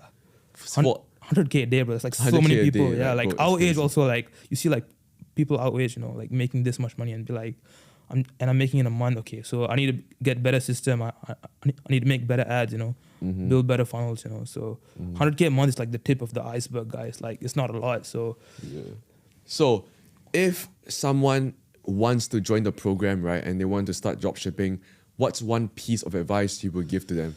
right. So I'd say the biggest thing would be approach it from like your customer, right? So at the end, they're the one putting their credit card information to your website to buy. So you want to make sure it makes sense to them and not make sense to you. So like know your customer, like some people will be like, just selling so like a fat loss product, like a random woman, right? That they think that's the person that they're selling to, but in reality, right, it's like some woman that wants to impress like a guy and like has tried like countless fat loss products, and so like you need like learn more about your customer and like see what they'll find attractive and like build your offer and website and creatives, like all like everything around it. And yeah, that's pretty much it. 100%. So basically, to summarize what you just said, it's all about customer psychology. It's all about, you can't pick a product because you like it. Yeah, exactly. You can't make an ad because you like it. You can't run an offer because you like it. You need everything needs to be for the specific Customer audience. that, Exactly. So yeah, bro, cool. Some sauce right there. But who is this dropshipping model perfect for? Like if someone wants to start dropshipping, what's the perfect guy to do it? Right. I mean, 100%. I mean, if I'm being real, there's really no yeah. I mean, like, bro, like anyone can do it. Like in this age, like there's no like really barrier to entry. Like right now, there's AI and like a lot of limiting beliefs that people have. It's like, oh, this is for him. Like I wasn't, like I don't have this, so I can't do it. Like they just give excuses to themselves, right? But in reality, like almost anyone can do it. Like right now, there's AI that helps you do like everything that I just said. Help you make better creatives. Like and there's like so much information out there as well. Like so, there's like really not much reason to like not do it. So who shouldn't do this? Who shouldn't? I think you know a lot about that. Yeah, Give me the top 3. Don't try not to like talk so much about it, but just boom. Top 3. So if you think this is some get rich quick scheme, no, just don't do it, bro. Don't even DM. Don't even join. Don't join. Like don't join. I'll be honest. Some people that think this. I mean, that's pretty much it. If you like approach it from like a real business perspective, and you like ready to like dedicate time and effort, like learn it, I think this would be like perfect for you. So, and I will add on to it. Don't join this if you're not willing to have a student mindset. Yeah, 100%. You need to be able to take criticism. Yeah, you need 100%. to be able to get not yelled at, but like to handle stress. Like stress. I mean, I'll be real, bro. It's like people think it's just like so easy. Like I mean, it is kind of easy, but like sometimes you'll have roadblocks. I mean, I did too. Like if I'm being honest, bro, like it's just not like smooth. Like 1K like 8K days or like something like that, right? Like we obviously had some roadblocks, like ad account issues. One day your customer will complain, or like one of your employees did something fucked up or stuff like that. But yeah, like it's all part of the games. It's not like most people think just like constant ups, but it's just like ups and downs. But at the end, you're making money. So yeah, 100%, bro. So if you had to pay today for the results that you're getting, right? How much will you pay? Like if 2 years ago when you first joined, if you were told that, hey, you're gonna be making 6 figures a month, right? How much will you pay? I mean, it's just like from like just making an investment on yourself, when it comes to it. It's not like, just spending on vacation or like spend like some stupid purchase. Like, I would look at it from like investment. Like, so, like how much are you like really willing to spend on yourself, like for the right information and like the right guidance, right?